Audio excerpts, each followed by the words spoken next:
My brother's fiancée mocked my tiny apartment, then she found out I owned the building.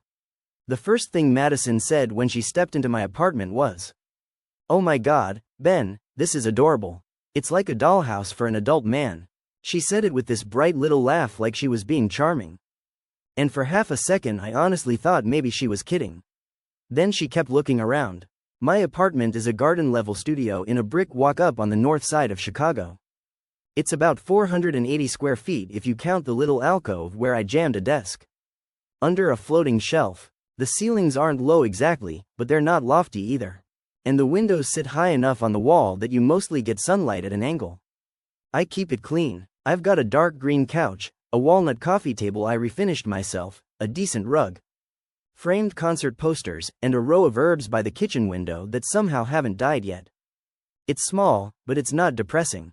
It's just small. Madison stood there in a cream trench coat and knee-high boots that probably cost more than my monthly grocery bill, slowly turning in a circle like she was on a property show. My younger brother Luke was right behind her, smiling that tense smile people get when they know someone is about to say something annoying and they're hoping if they stay cheerful enough it won't count. She pointed at my kitchen. "Wait, is that the whole kitchen?" I said, "That would be the whole kitchen, yeah." She laughed again. "Stop, I'm serious. I am too." My mom made a noise like she wanted to cut the moment in half with scissors. "It's very nice, Ben." "It is nice," Madison said quickly. In that fake save where somebody realizes they overshot and tries to back up without actually apologizing. "It's just, wow, cozy." That word, cozy. Every person who hates where you live says cozy like they deserve a medal for politeness. Luke put the bakery box on the counter and said, "We brought cannolis." Madison leaned close to me and said, not even quietly enough, "How do you date in a place like this?" I'd feel like I was sleeping in a luggage compartment. That got a short laugh out of my dad, which irritated me more than her comment. My dad has always respected visible money more than actual discipline. If something looks expensive, he trusts it. If it looks plain, he assumes you're struggling. Luke had been that kind of person too for a while, not because he was mean exactly, but because he grew up hearing the same stuff.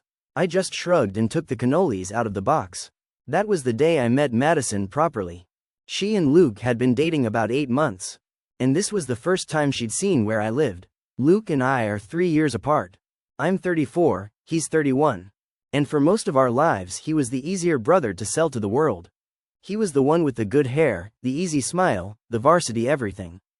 The natural way of making older adults instantly decide he had leadership qualities. I was the one who always looked like I had just come from work because I usually had. I'm an electrician by trade. Union shop for years. Then mostly contract work and project management once my knees started telling me I wasn't 23 anymore. I like work that leaves something behind. I like wiring a thing and then watching it function exactly the way it should. I like fixing problems without doing a whole TED talk about them. About 4 years before Madison ever set foot in my apartment, I bought the building. Not with family money, not with some surprise crypto jackpot. And definitely not because I'm secretly a millionaire. My grandpa left me $30,000 when he died, which felt like a fortune and a gut punch at the same time. I took that, plus a stupid amount of overtime, plus every side job I could legally fit into a month, and used it as my down payment on a tired 8-unit building in Ravenswood that had good bones and a plumbing system held together by prayer and old landlord neglect. It was one of those 1920s brick buildings with a small front courtyard, black iron railing, and a lobby that still had original mosaic tile under years of bad decisions. Half the units had mismatched appliances. 2 bathrooms had been updated by somebody who believed cock was a substitute for skill. And the basement looked like a place where horror movies start. But the structure was solid, the location was great, and I knew what I could fix myself and what I could coordinate. So I bought it through an LLC, moved into the smallest garden unit, and spent the next few years rehabbing the place 1 unit at a time. I kept my own apartment small because it made sense. Why would I live in a freshly renovated 2-bedroom upstairs when that unit could rent for real money and help pay the mortgage? I wasn't trying to impress anyone. I was trying to get ahead. The funny part is I never exactly hid that I owned property. I just never announced it like I was cutting a ribbon. When people asked how work was going, I said good. When my mom asked if I was still at that apartment, I said yeah, I'm still there. When Luke joked about me being the building handyman because I always had a tool belt in my truck. I let him joke, it was quieter that way. The last time I had been open about money, it got weird fast. A cousin asked if I could lend him $7,000 for a temporary opportunity. My aunt suggested I buy my mom a condo. My ex at the time started talking about Cabo like my bank account had personally invited her. I learned that people feel entitled to money they only recently found out existed. So with the building, I kept it simple. The tenants knew who I was. My accountant knew who I was. The bank definitely knew who I was. That was enough. Madison, meanwhile, was one of those women who could make an insult sound like networking. She was pretty in a very curated way. All glossy brown hair and neutral nails and matching gold jewelry. The kind of person whose errands looked sponsored. She worked in marketing for a chain of med spas and seemed to live her life in little branded squares. She posted photos of hotel lobbies, espresso martinis, and captions about romanticizing your life, while returning sweaters she bought just to wear once. At first, my family loved her. My mom thought she was polished. My dad thought she was ambitious. My Aunt Kelly, who has never met a blonde blowout she didn't respect, said Madison had presence. What Madison really had was a habit of sorting people by aesthetic. If your clothes looked expensive, you were doing well. If your apartment had quartz counters and floor-to-ceiling windows, you were winning. If your job title sounded white-collar enough to confuse older relatives, you were impressive. If you drove an older truck and lived in a small apartment, she decided who you were before you finished introducing yourself. After that first comment about my place being a dollhouse, she kept at it in little ways that were somehow more irritating than if she'd just openly been rude. A week later, Luke invited me out for drinks in Wicker Park with him and Madison and two of her friends. One of the friends asked where I lived, and before I could answer, Madison said, "Ben lives in the cutest little studio. It's like one of those tiny house videos, except underground." Underground. I said, "Garden level." She waved a hand. Same thing. One of her friends laughed into her spicy margarita. Luke looked down at his beer. Then there was Thanksgiving at my mom's place in Naperville. We were all standing around the kitchen island while my mom tried to get the turkey timing right. And my dad was pretending not to snack on stuffing with a spoon. Madison was talking about a couple they knew from River North who had just moved into a 2-bedroom with skyline views, and she turned to me and said, "Ben, you'd actually be so cute in a bigger space. Like, imagine what your personality could do with natural light." I said, "I'll let my personality know." My cousin Erin snorted so hard she had to cover her mouth with a napkin. Madison smiled like she thought we were both in on the joke. Luke did that thing where he squeezed Madison's elbow and said, "Babe." But it was always babe in a soft voice. Never stop. Never don't talk to my brother like that. That became the part that bothered me more than her. Luke and I aren't the super emotional brothers who talk on the phone every day, but we were solid. When we were kids and our parents were doing their slow ugly divorce thing, Luke used to climb into my room and sleep on the floor because he said my room felt calmer. When he got his first sales job downtown and had no idea how to negotiate the offer, I helped him figure out his commission structure. When I tore a ligament a few years back and couldn't work full speed for a while, he quietly sent over groceries one week and pretended he had accidentally ordered too much. We weren't best friends in matching sweaters, but we were real brothers. So watching him let Madison chip away at me for sport was weird. I finally brought it up to him one night after we grabbed burgers near his apartment. He and Madison were living in a sleek building in the West Loop with a gym, a dog wash station, a rooftop pool nobody actually used, and rent that made me lightheaded. The kind of place where the lobby smells like eucalyptus and money. Luke loved it because it made him feel like he'd made it. Madison loved it because people could see he'd made it. We were sitting in a booth at a place off Madison Street, ironically, and I said, "Can I ask you something without you getting defensive?" He sighed. That sentence always means I'm about to get defensive. Does Madison not realize she's rude, or does she realize and just not care? He looked at me for a second and then stared down at his fries. She thinks she's teasing. No, she thinks she's ranking. He winced, which told me I'd hit it. She didn't grow up like us, he said. I laughed once. Like us? Luke, we grew up in Naperville, not in a coal mine. You know what I mean. I didn't know what he meant. Her parents had more money. Country club money. Remodel a kitchen that was already fine money. Her dad was in commercial insurance, her mom did charity boards and called serving platters pieces. Madison grew up in a house with a circular driveway and one of those fridges hidden behind custom cabinetry so it doesn't look too refrigerator-ish. So yeah, her normal was different. But being wealthier doesn't force you to act like a jerk in someone else's home. I said, I don't care that she likes fancy stuff. I care that she talks to me like I'm a cautionary tale. Luke rubbed his face. I'll talk to her. He probably did, because for about 2 weeks she was better. Then he proposed, and something in her switched from annoying to impossible.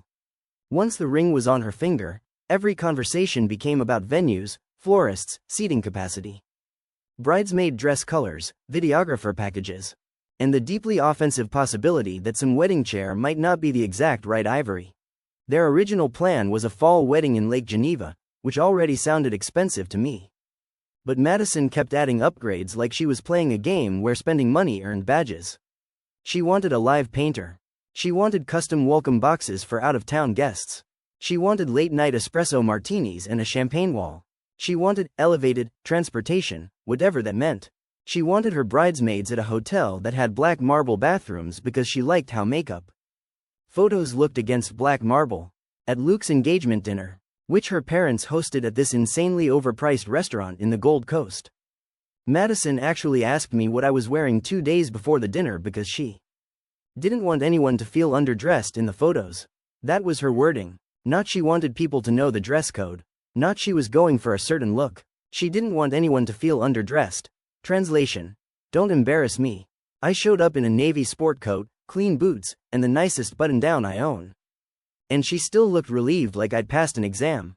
That night at dinner, she sat between Luke and her mother, a woman named Deirdre who had somehow perfected the art of smiling while looking disappointed.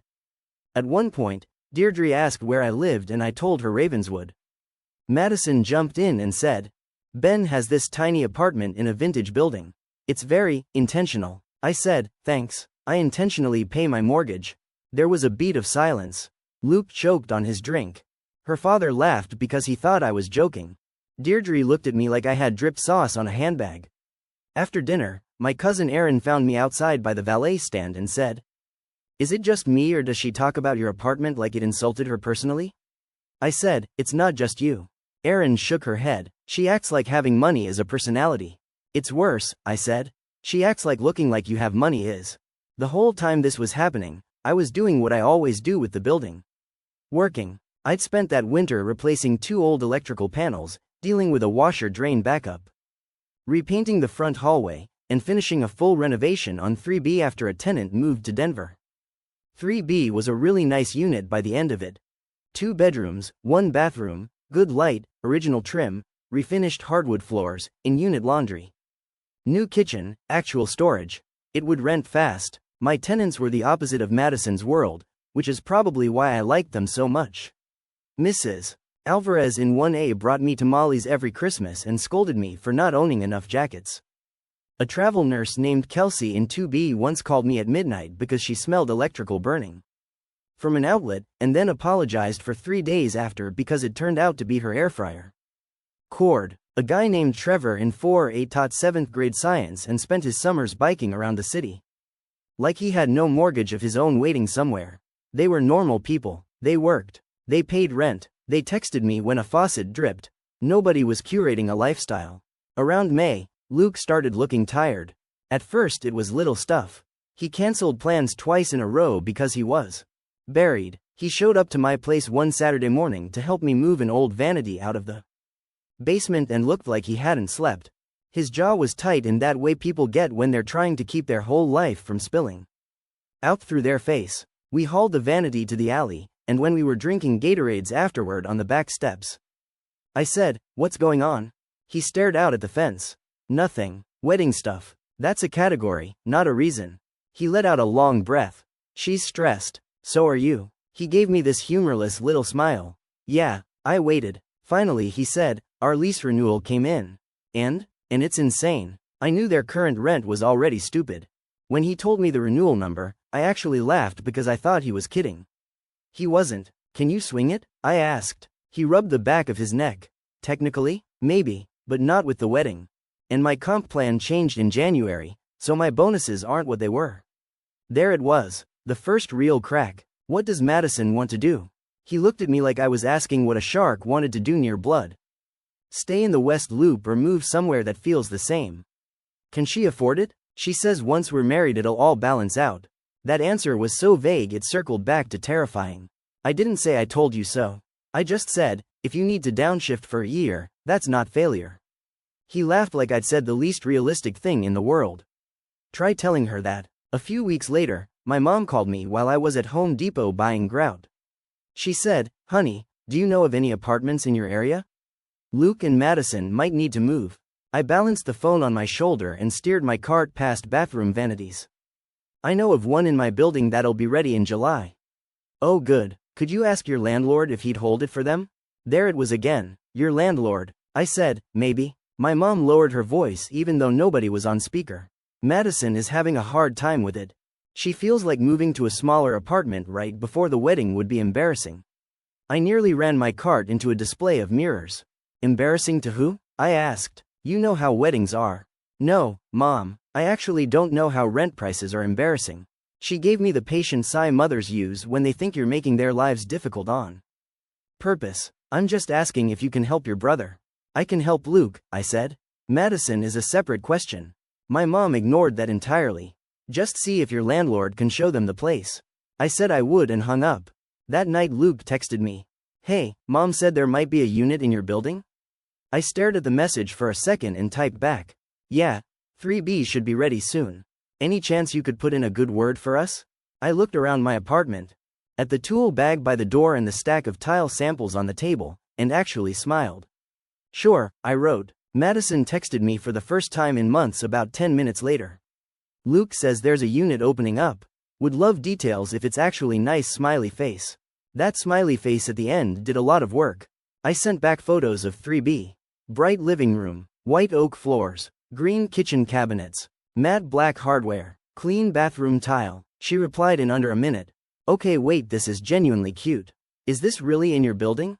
Yep. OMG. Totally different vibe from your place lol. I stared at that for a second and then locked my phone. Totally different vibe from your place lol. Like my home was some unfortunate prototype the building had moved past. A few days later, Luke and Madison came by to see the unit. I'd been in the basement replacing a pressure valve on the waterline, so I was in jeans, work boots and a gray t-shirt with dust on the shoulder. Madison arrived in a matching workout set and a cropped jacket. Holding an iced coffee, she kept moving from one hand to the other because she didn't want to set it down anywhere questionable. She looked around the lobby and said, this is actually cuter than I expected. I unlocked 3B and stepped aside so they could go in first. The apartment looked great. Late afternoon sun, clean paint, the kind of quiet that makes city apartments feel rare. Madison's whole face changed the second she walked in. She went from skeptical to possessive in about 3 seconds. Oh wow, she said. This is really good. Luke looked relieved. Yeah, this could work. Madison was already halfway down the hall opening closet doors. The kitchen is nice. I'd probably switch out the pendant eventually, but it's nice. I said nothing. She opened the laundry closet. In unit. Good. Then she walked into the smaller bedroom and said, this would be my office. Well, our office, but mostly mine. Luke gave me a look that said please just let this happen. In the living room, Madison turned in a slow circle and said, can you ask your landlord if he'd consider painting over this warm white? I'd rather do a cleaner white. And I'd want the window treatments changed, obviously. Also, if he has any plans for the entryway, it could use better lighting. First impressions matter. I leaned against the doorframe and said, anything else? She nodded, fully in it now. If we're paying close to market, I'd want one parking spot included. And honestly I think he should replace the bathroom mirror with something a little more current. The medicine cabinet thing feels dated. Oh, and if we sign before the wedding, I'd need him to be flexible about move-in because I cannot deal with boxes during wedding week. Luke murmured, Madison? She waved him off. No, these are reasonable. Good tenants ask questions. Then she turned to me and smiled in this way that was supposed to feel warm and collaborative. Can you also tell him we'd be amazing tenants? Like, stable, professional, no pets, very clean. I know buildings like this sometimes get a little. She lowered her voice. Random. I said, random? You know what I mean. Mixed. I let that sit there for a second. Then I walked to the kitchen counter, picked up the folder I'd brought up, and handed it to Luke. He opened it. On top was the application packet with my LLC name and contact info. Cooper Residential LLC. Owner, manager, Benjamin Cooper. Luke looked at the paper, then at me, then back at the paper. Madison was still smiling, but it had gone slightly stiff. What's this? It's the application, I said. No, I mean, she pointed. Why is your name on it? Because I own the building. Nobody said anything. You know those moments where the air gets weirdly detailed? I could hear the old radiator in the hallway clicking. I could hear somebody on the floor below closing a cabinet. I could hear Madison's straw tapping against the plastic lid of her coffee cup because her hand had started moving. Luke looked stunned, but not angry. More like he was rapidly replaying the last several years in a new order. Madison gave this little breathy laugh. You own the building? Yeah, like, you're joking. I'm not. She looked around the apartment again, like the walls themselves had tricked her. Wait, you own this whole building? 8 units. Her face did something I still enjoy remembering. All at once she seemed embarrassed, defensive, curious, and calculating. It was like watching 4 different bad ideas try to get through the same doorway. Luke said, since when? 4 years. 4 years? He stared at me. You never told me. You never asked. Madison recovered first, of course she did. Why would you live downstairs in that tiny apartment if you own this place? Because this unit rents for a lot more than mine does. She blinked. So you choose to live down there? Yes. There was another silence. Then Madison laughed again, but this time it sounded forced. Okay, that is actually kind of iconic. I almost laughed at that. She had switched languages in real time. My apartment had gone from sad to iconic in under 30 seconds. She stepped closer to me and tucked a piece of hair behind her ear. Well, this is honestly amazing. I had no idea. Luke, your brother is full of surprises. Luke was still staring at me like he was doing math. Madison touched the application folder. So obviously if it's you, this is much easier. We're family. There it was. We're family. The most expensive phrase in the English language. I said, the application process is the same for everyone. Her smile twitched. Of course. I just mean, we know each other. Exactly. Luke looked from me to her and said, we can fill it out tonight. Madison's head turned toward him so fast I thought she might pull something. Tonight? Yeah, he said, if we want it. She looked back at me. Would you hold it for us for a few days? Just while we look at one other place? No. Her expression hardened a little. No, I don't hold units without a deposit. And I don't hold renovated 2 bedrooms in summer for free. Madison stared at me for a second. Like I had violated some social code where people with property were supposed to perform generosity on demand. Luke, to his credit, just nodded. Fair, he said. Madison's tone cooled by a full 10 degrees. Right, fair. They took the application. On the stairs down, Madison was quiet for once. Luke stopped in the lobby and said, can I see your place for a second? I said sure and took him downstairs. Madison followed. When she stepped into my apartment this time, she looked at it completely differently. Same green couch, same compact kitchen, same lamp in the corner. Same old brick visible around the window frame. But now she saw choice instead of failure. And that alone told me everything I needed to know about her. She ran her fingers along the edge of my bookshelf and said, this is actually really smart. I almost told her to get out. Luke sat on one of my bar stools and said, you really did all this? Most of it. He looked around like he was noticing details he'd never bothered to notice before. The custom shelving by the desk. The replaced trim. The new outlet placements. The fact that nothing in here was accidental. Why didn't you tell us? I opened the fridge and grabbed a bottle of water. Because I didn't want a parade. Madison gave a little laugh. Well, you definitely pulled off the mysterious landlord thing. I said, it wasn't a thing. You made assumptions. She went quiet again. Luke took the water, unscrewed it, and said, what's the rent on 3B? I told him. He winced, but not because it was too high. Because it was lower than what they were paying and still probably tighter than he wanted. Madison asked, would you do a family rate? No. She blinked. Seriously? Seriously. She crossed her arms. Wow. I said, Madison, you spent the last year talking about my apartment like it was a cautionary exhibit at IKEA. I'm not giving you a discount to move into the same building. Luke closed his eyes for a second. Ben. No, I said. He should hear it. Madison's face flushed. I was joking. No, you weren't. Joking is when everybody laughs. You were taking shots because you thought I was broke. She opened her mouth, then closed it. Luke looked miserable. Can we not do this right now? I said, fine, fill out the application if you want the unit. They left 10 minutes later. By the next afternoon, Luke had emailed me his half of the paperwork. Madison had not. Then Luke called and asked if he could come by alone. He showed up after work in slacks and a wrinkled dress shirt, loosened tie. My life is becoming a spreadsheet I can't balance, look. We sat at my kitchen counter with beers. He said, she's upset. I gathered, she feels embarrassed. I took a drink. Interesting. He ignored that. She thinks you should have told us. Why? Because it made her look bad. I stared at him long enough that he finally laughed a little and said, okay, yeah, that's not a great argument when I say it out loud. No kidding. He rubbed both hands over his face. I'm not defending how she's been. I know she says stuff. I should have shut it down sooner. That surprised me enough that I didn't speak. He looked tired and older than 31 all of a sudden. I think I kept telling myself it was personality stuff, or nerves, or her trying too hard. But sometimes she says things and I feel like I'm watching her audition for a life.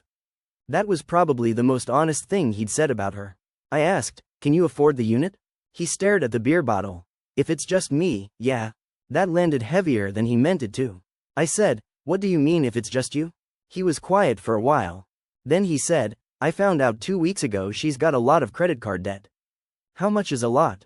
He told me. I whistled. Yeah, he said, a lot. Apparently Madison had been financing chunks of the wedding, clothes, beauty treatments, random travel, and a bunch of content expenses on cards while telling Luke her family was covering more than they actually were. Her parents were contributing, but not enough to support the Pinterest monarchy she was building in her head. She had also assumed Luke's bonuses would stay at previous levels and that married life would somehow erase arithmetic. I said, does she want to scale back the wedding? He laughed like I had made a dark joke. She wants to bridge the gap. With what? He looked at me. Guess. I leaned back on my stool. Absolutely not. He nodded slowly. Yeah, so she wants you to ask me for money. She said maybe you'd want to invest in our future since family helps family. I couldn't even be mad at that point. It was almost elegant in how shameless it was. Luke shook his head. I told her no. Then she said if you can afford a whole building while living like. He stopped. Like what? He looked embarrassed. Say it. He exhaled. Like a mole. I started laughing. I couldn't help it. It was too ridiculous. Luke started laughing too, the kind that turns slightly desperate around the edges. When we calmed down, he said, I'm sorry. I shrugged. I've been called worse by better people. He got serious again. No, I'm really sorry. Not just for that, for all of it. I nodded. Then he said, do you still have the unit if we apply? We, meaning you too? He hesitated. I don't know. That answer became clear 3 days later. It was my mom's birthday dinner at a steakhouse in Oak Brook. The kind of suburban place where every booth is half a zip code wide and all the men over 50 order their steaks the same way. Luke and Madison arrived late. Madison looked perfect, which somehow made it more obvious she'd been crying recently. Luke looked like he'd already sat through one bad meeting that day and was expecting another. Dinner was awkward from the jump. My mom kept trying to act normal. My dad kept overcompensating by talking too loudly about golf. Madison drank her wine fast. Luke barely touched his steak. Then my Aunt Kelly, who could start a brush fire in a rainstorm, smiled at me and said, so I heard you're a big-time property owner now. There it was. My mom shot her a look, which told me the family had definitely been talking. I said, I own one building, Kelly. Relax. Madison smiled without showing teeth. He failed to mention that little detail for years. I took a sip of water. You failed to ask. She set down her glass. Ben, come on. You let everyone think you were living in that tiny apartment because you had to. My dad actually said, I was surprised too. I looked at him. Why? He frowned. Why what? Why were you surprised? He shrugged. Because you live like a college kid.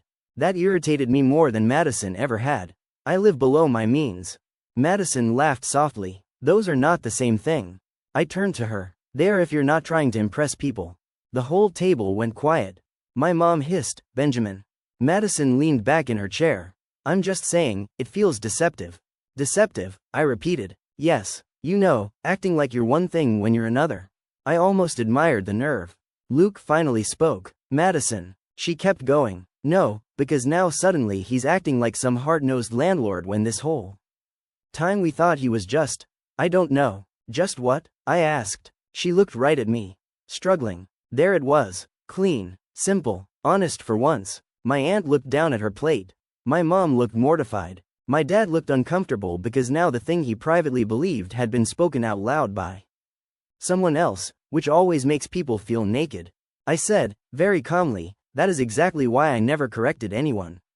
Madison's face tightened. Because you wanted some kind of gotcha? No, I said, because I didn't care what you thought until you started treating me like I was less than you. Luke put down his fork. She's not saying that. I looked at him. She literally just did. Madison rolled her eyes. Oh my God, can we stop pretending words don't have nuance? I didn't say less than. I said, struggling. You used my apartment as a punchline for a year. That was before I understood the situation. The situation, I said, was never the problem. You only changed your opinion when you thought my bank account was different. That hit, because she didn't have anything ready for it. Then Luke said, quietly, she also wanted me to ask you for money. My mom blinked. What? Madison snapped her head toward him. Luke. He kept looking at his plate. For the wedding. My mom's mouth actually fell open. Aunt Kelly, predictably, looked thrilled. Madison went red. I said family help can look different. You said, Luke replied, still in that weird flat voice people get when they're finally done. That if Ben can afford a building, he can help us cover the florist gap. The florist gap? I said before I could stop myself. My cousin Aaron made a choking sound that was definitely a laugh disguised as a cough. Madison stared at Luke like she could will him back into line. We discussed that privately. Luke looked up at her then, and I could see it on his face. Not anger exactly. Clarity. Which is worse? He said, yeah, and I keep realizing most of what we discuss privately is about money or optics. Or whether something is beneath you. My mom whispered, Luke. Madison pushed her chair back. Okay, I'm not doing this here. But Luke was already standing. Neither am I, he said. He took his wallet off the table, dropped enough cash to cover his meal, and walked out. Madison stood there for one frozen second, then grabbed her purse and followed him. My mom half rose from her seat like she might go after them. Then sat back down because nobody wants to chase a collapsing engagement through a steakhouse parking lot in heels. Dinner obviously ended after that. My mom cried in the car on the way back to her house because she said everyone was under too much pressure. My dad muttered that Luke shouldn't have embarrassed Madison in public, which was rich coming from a man who once yelled at a Costco employee over a rebate form. I stayed quiet. I was too busy replaying the exact look on Luke's face when he said florist gap. Around midnight, Luke texted me. Can I crash at your place? I texted back my address even though he obviously knew it. He showed up with an overnight bag and the expression of a man who had just stepped out of a life that still had his fingerprints on it. We sat at my little table while he told me everything. Apparently the fight in the parking lot got worse fast. Madison said he had humiliated her. Luke said she had been humiliating people for months. Madison said she was high standard, not cruel. Luke said there was no meaningful difference anymore. She said he was letting his family poison their relationship because he felt inadequate. He said if he felt inadequate, it was because nothing ever seemed enough for her. Then she said the thing that ended it. She told him she was tired of pretending his family's idea of a good life was admirable when really it was just mediocre people making excuses. Not just me, all of us. My mom with her practical ranch house and coupon drawer. My dad with his loud polos and public golf course. Aunt Kelly with her outlet mall purse collection. Luke with his suddenly not luxury enough salary. Me and my mole apartment. Luke said the second she said mediocre, something in him just shut off. He told her the wedding was on pause. She said if he left now, there might not be a wedding left to save. He said okay. So there he was in my tiny apartment, sitting on a stool he used to think looked temporary. Drinking bourbon from one of my mismatched glasses while the L train rumbled faintly in the distance. He slept on my couch that night. The next morning he woke up, looked around, and said, this place is actually really peaceful. I said, careful, you sound like a mole. He laughed for the first time in days.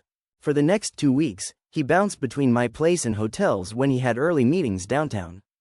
Madison moved back in with her parents in Hinsdale. Their wedding got officially cancelled 3 weeks later. There was drama about deposits, drama about the dress, drama about which side had paid for what. Drama in the group chats I wasn't even part of but still somehow heard about. Deirdre called my mom to say the whole situation had been deeply unfortunate. My mom called me to say maybe I could have been gentler. I told her gentleness would not have fixed a woman who thought my humanity fluctuated with square footage. Luke asked if 3B was still available. It was. I made him fill out the same application I'd make anyone fill out. I ran the same credit check. I gave him the same lease. He signed it without arguing once. When he moved in, he stood in the empty living room and said, "This is probably the most adult thing I've done in years. Rent an apartment from your brother?" "No," he said. "Choose the apartment because it makes sense instead of because it looks impressive." That line stayed with me. Living in the same building as my brother turned out to be unexpectedly good. He got to see what my days were actually like. Not glamorous, just steady. He'd come downstairs after work and find me swapping out hallway light fixtures or taking delivery of tile or texting a plumber about a stack issue. Sometimes he'd bring beer down to my place and we'd sit with the window cracked, listening to city noise and talking about normal stuff again. Sports, work, whether he should get a dog, whether I was ever going to replace my truck. One night, about a month after he moved in, he said, "You know the weirdest part?" "What?" "I used to think your apartment meant you were stuck." I looked over at him. He shook his head. "I'm not proud of that. I just did. And now I realize you built yourself a life so solid nobody even recognized it because you didn't package it." I told him not to get sentimental in my molehole. He said, "See, you even branded it." As for Madison, I heard bits and pieces. She told people the breakup was about misaligned values, which was technically true in the same way saying the Titanic had a boating issue is technically true. A few months later, Erin sent me a screenshot from Instagram of Madison in Scottsdale with some finance guy in loafers and a caption about choosing the life you deserve. Erin said she almost threw her phone into Lake Michigan. The only direct contact I had from Madison after the breakup came in the form of one text. It was about 6 weeks later. "For what it's worth, I never meant to offend you. I just honestly didn't understand why someone in your position would live that way." I stared at it for a while. Then I typed back, "Because I like my life." That was it. No lecture, no mic drop, no explanation about cash flow or long-term wealth or not confusing comfort with performance. She wouldn't have understood any of that anyway, because the point wasn't economics. It was worldview. She thought value had to announce itself.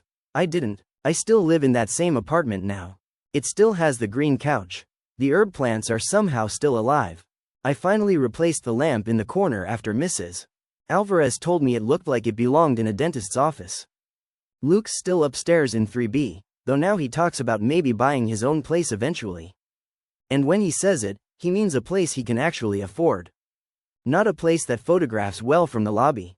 Every once in a while my mom will come by and stand in my kitchen and say, "You know, this really is a nice little apartment." And now when she says little, it doesn't sound like an apology. The best part, if I'm being honest, is that nobody in my family jokes about my place anymore. Not because they're scared to. Not because of the building. Just because the whole thing forced everyone to admit how much they'd been equating appearance with reality. Also, my dad asked me last winter if I thought buying a small rental property might be smarter than upgrading his car. I almost drove off the road when he said it. So yeah, my brother's fiancé mocked my tiny apartment for a year. Told people I lived underground like a grown man in storage. Tried to get a family discount on a unit in the same building.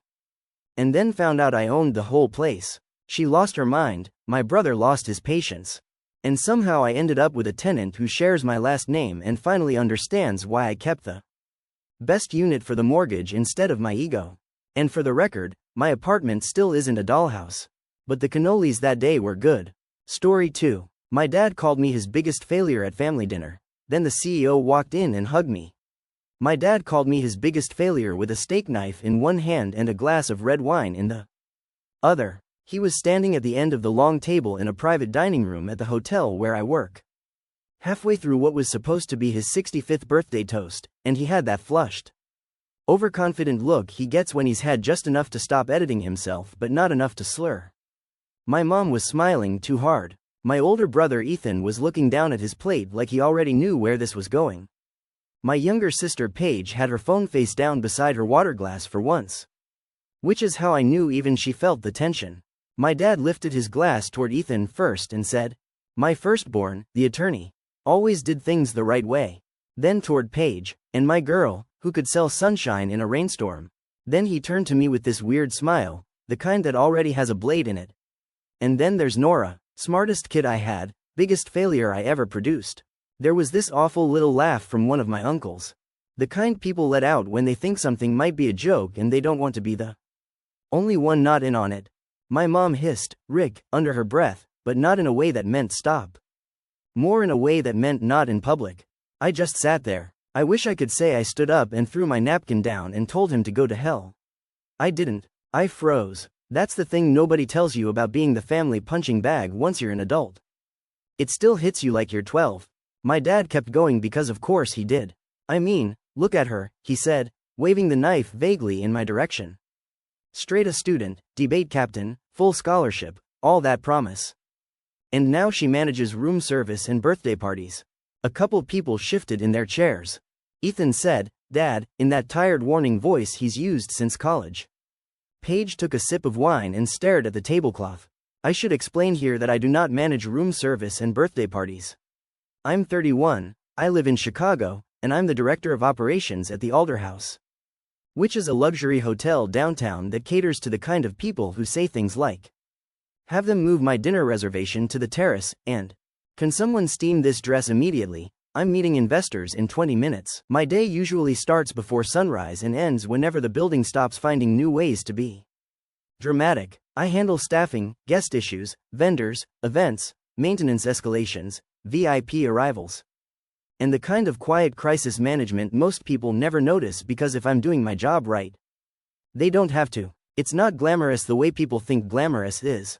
It's a lot of radios, spreadsheets, late-night calls, impossible requests, and making 12 moving parts look effortless for people with too much money. But I'm good at it. Really good at it, actually. The kind of good where people stop panicking when you walk into a room. My family, especially my dad, has never cared. To him, there are careers he respects and careers he thinks happen to people who couldn't make the cut elsewhere. He respects law, medicine, finance, engineering, and anything where the title sounds expensive enough to be printed on heavy card stock. He does not respect hospitality because, in his mind, it's just customer service wearing a nicer blazer. This has been going on for years. When I first took a front desk job at 24, he told everyone it was temporary while Nora figures herself out. When I got promoted to guest services manager, he asked if that meant I was finally getting health insurance. When I became operations manager at another property, he introduced me to one of his golf buddies as our daughter who works in hotels, God knows why. The day I took the director role at the Alder House, he said, "That's nice, honey," and then immediately asked Ethan how billable hours worked. It wasn't always like that between us, which honestly made it worse. When I was growing up, I was the kid my dad bragged about. I was the one teachers liked, the one who color-coded binders without being asked, the one who won speech tournaments and corrected the subtitles on documentaries out loud. Ethan was athletic and steady and handsome in that suburban, trustworthy way where adults instantly want to hand you a car dealership. Paige was funny and social and could make friends in line at Walgreens. I was the intense one. The one who wanted gold stars. The one my dad would put a hand on my shoulder and say, "This one's going places." My dad sold commercial real estate all through the western suburbs. He believed in hard work, appearances, expensive shoes, and the idea that success should be visible from across a parking lot. My mom, Susan, worked part-time at a dentist's office until Paige was born. Then became the kind of woman who always knew which family had remodeled their kitchen and how much it must have cost. We weren't rich, but we were one of those families always reaching toward richer. Better zip code, better schools, better cars in the driveway, better stories to tell at church. Achievement in my house wasn't really about joy. It was about proof. I played along for a long time because, honestly, I was good at it. I got into Northwestern on a scholarship, majored in economics, and spent most of college hearing some version of, "You're going to law school, right?" from relatives and professors and my dad's entire social circle. For a while I thought I would. I interned at a consulting firm one summer, then at a legal nonprofit the next. And by 22 I had the kind of LinkedIn profile that made middle-aged family friends nod approvingly at barbecues. And I was miserable. Not a dramatic movie version miserable where I was throwing up before work and crying in bathroom stalls every day. Just that quieter, more dangerous kind where your whole life starts feeling like a costume someone else zipped you into. I could do the work. I could even do it well. But every day I felt more and more like I was standing in line to become a person I did not want to be. After graduation, I took a job in corporate strategy for a hospitality group in Chicago, mostly because it had offered first and the salary was decent. My dad told people I was getting business experience before law school. I let him say that because it was easier. What actually happened was that 6 months into that job, I got pulled into a hotel opening because the company was short-staffed and somebody figured the strategy girl could help coordinate opening logistics. I was supposed to be there 3 days. I ended up staying 2 weeks. I spent those 2 weeks helping a team pull a functioning hotel out of absolute chaos. Delayed furniture shipments, training gaps, a broken elevator, a wedding party arriving before their rooms were released, a chef quitting on day 2. A groom's mother screaming because the champagne order was wrong. It was insane. And I loved it. Not the screaming part, the pace, the problem solving, the way every hour mattered, the way you could fix something tangible and watch the whole energy of a room change because of it. It felt like using my brain and my body and my instincts all at once. It felt alive. I started volunteering for more field work. Then I asked to transfer out of strategy. Then I took a huge pay cut to move into operations at a boutique property in River North. My dad acted like I'd announced I was joining a cult.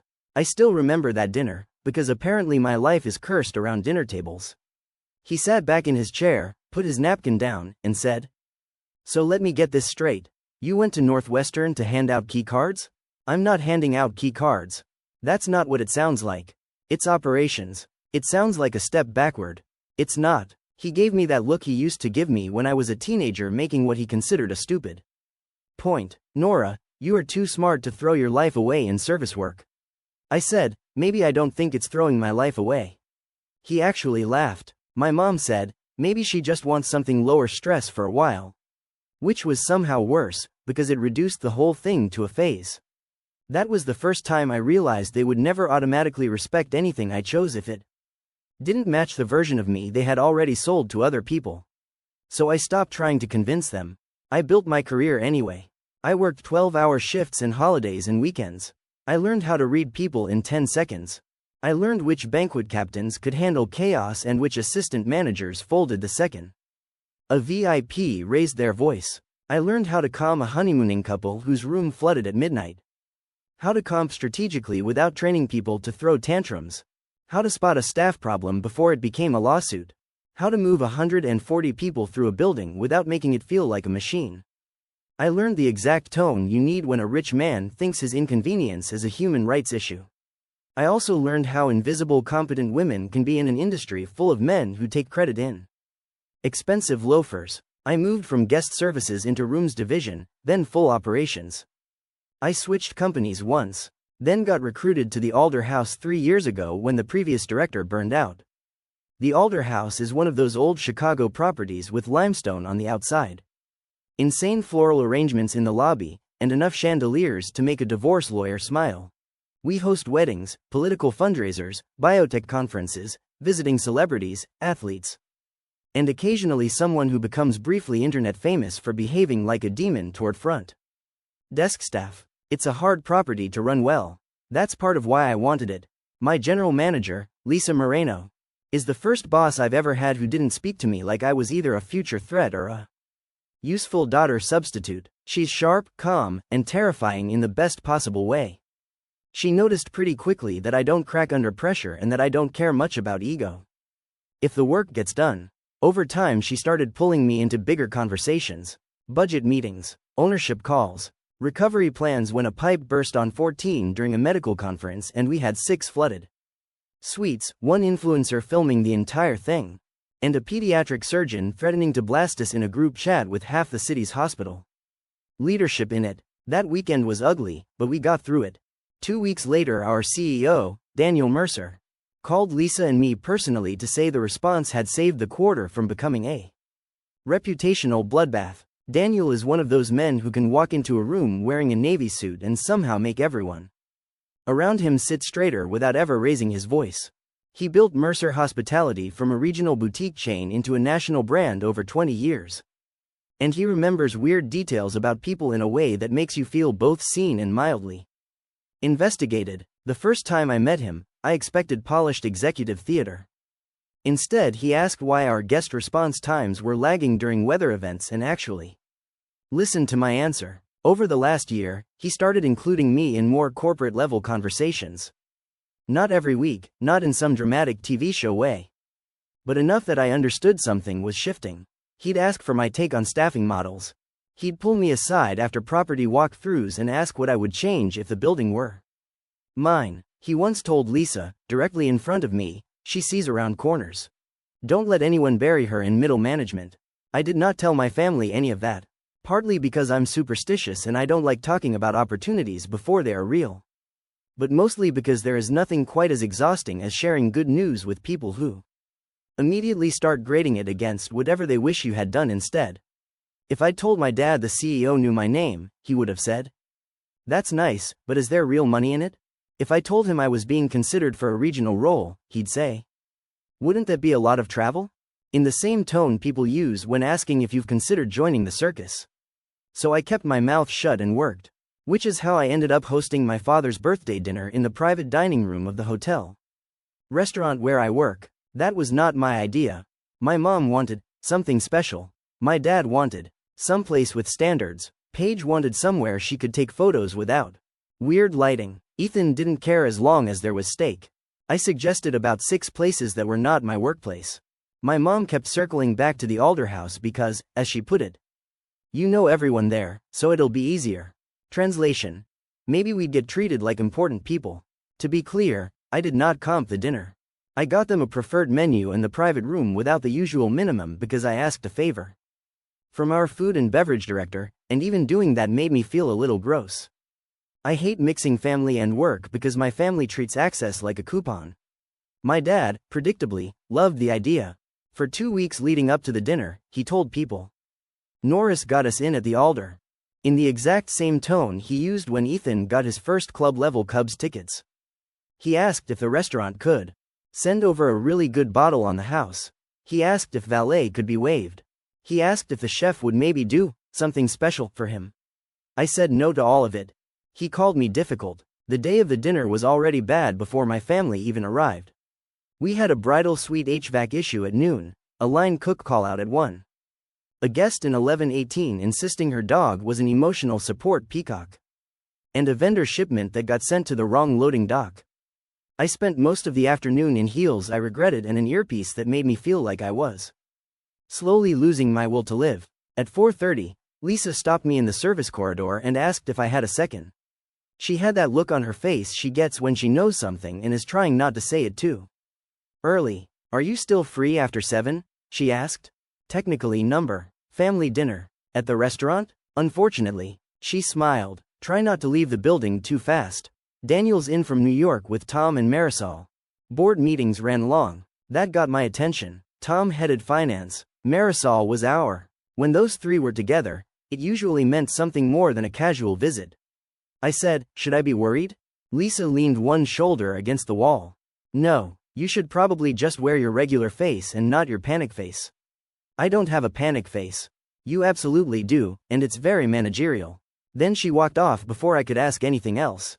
So I went upstairs to change out of my jacket, touched up my makeup in an employee restroom mirror, and tried to act normal while my stomach did that stupid hummingbird thing.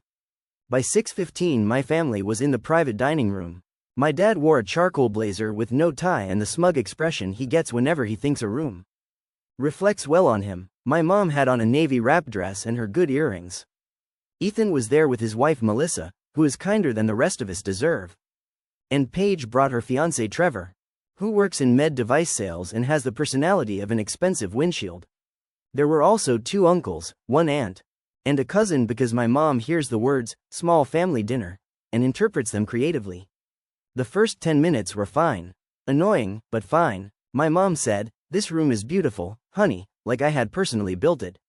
Paige took photos of the place settings before anybody touched them. My dad asked whether the waiter was one of yours, which made my left eye twitch. Ethan asked, "So are you working tonight or actually eating with us?" "Both, probably," I said. My dad laughed and said, "See? That's the hotel life. Always on call." Like he was discussing some exotic little side career I'd stumbled into by accident. I sat near the end of the table because I knew I'd need easy access to the door if something in the building caught fire, metaphorically or literally. My phone was face down in my lap on silent, and every few minutes I'd glance at it to make sure there wasn't an issue upstairs. At one point Paige asked, "So what exactly is your title again?" "Director of Operations." She nodded slowly. "Right, but what does that mean in normal language?"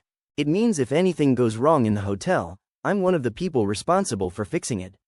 Trevor smiled like he was being helpful. "So kind of like customer success, but for rich people."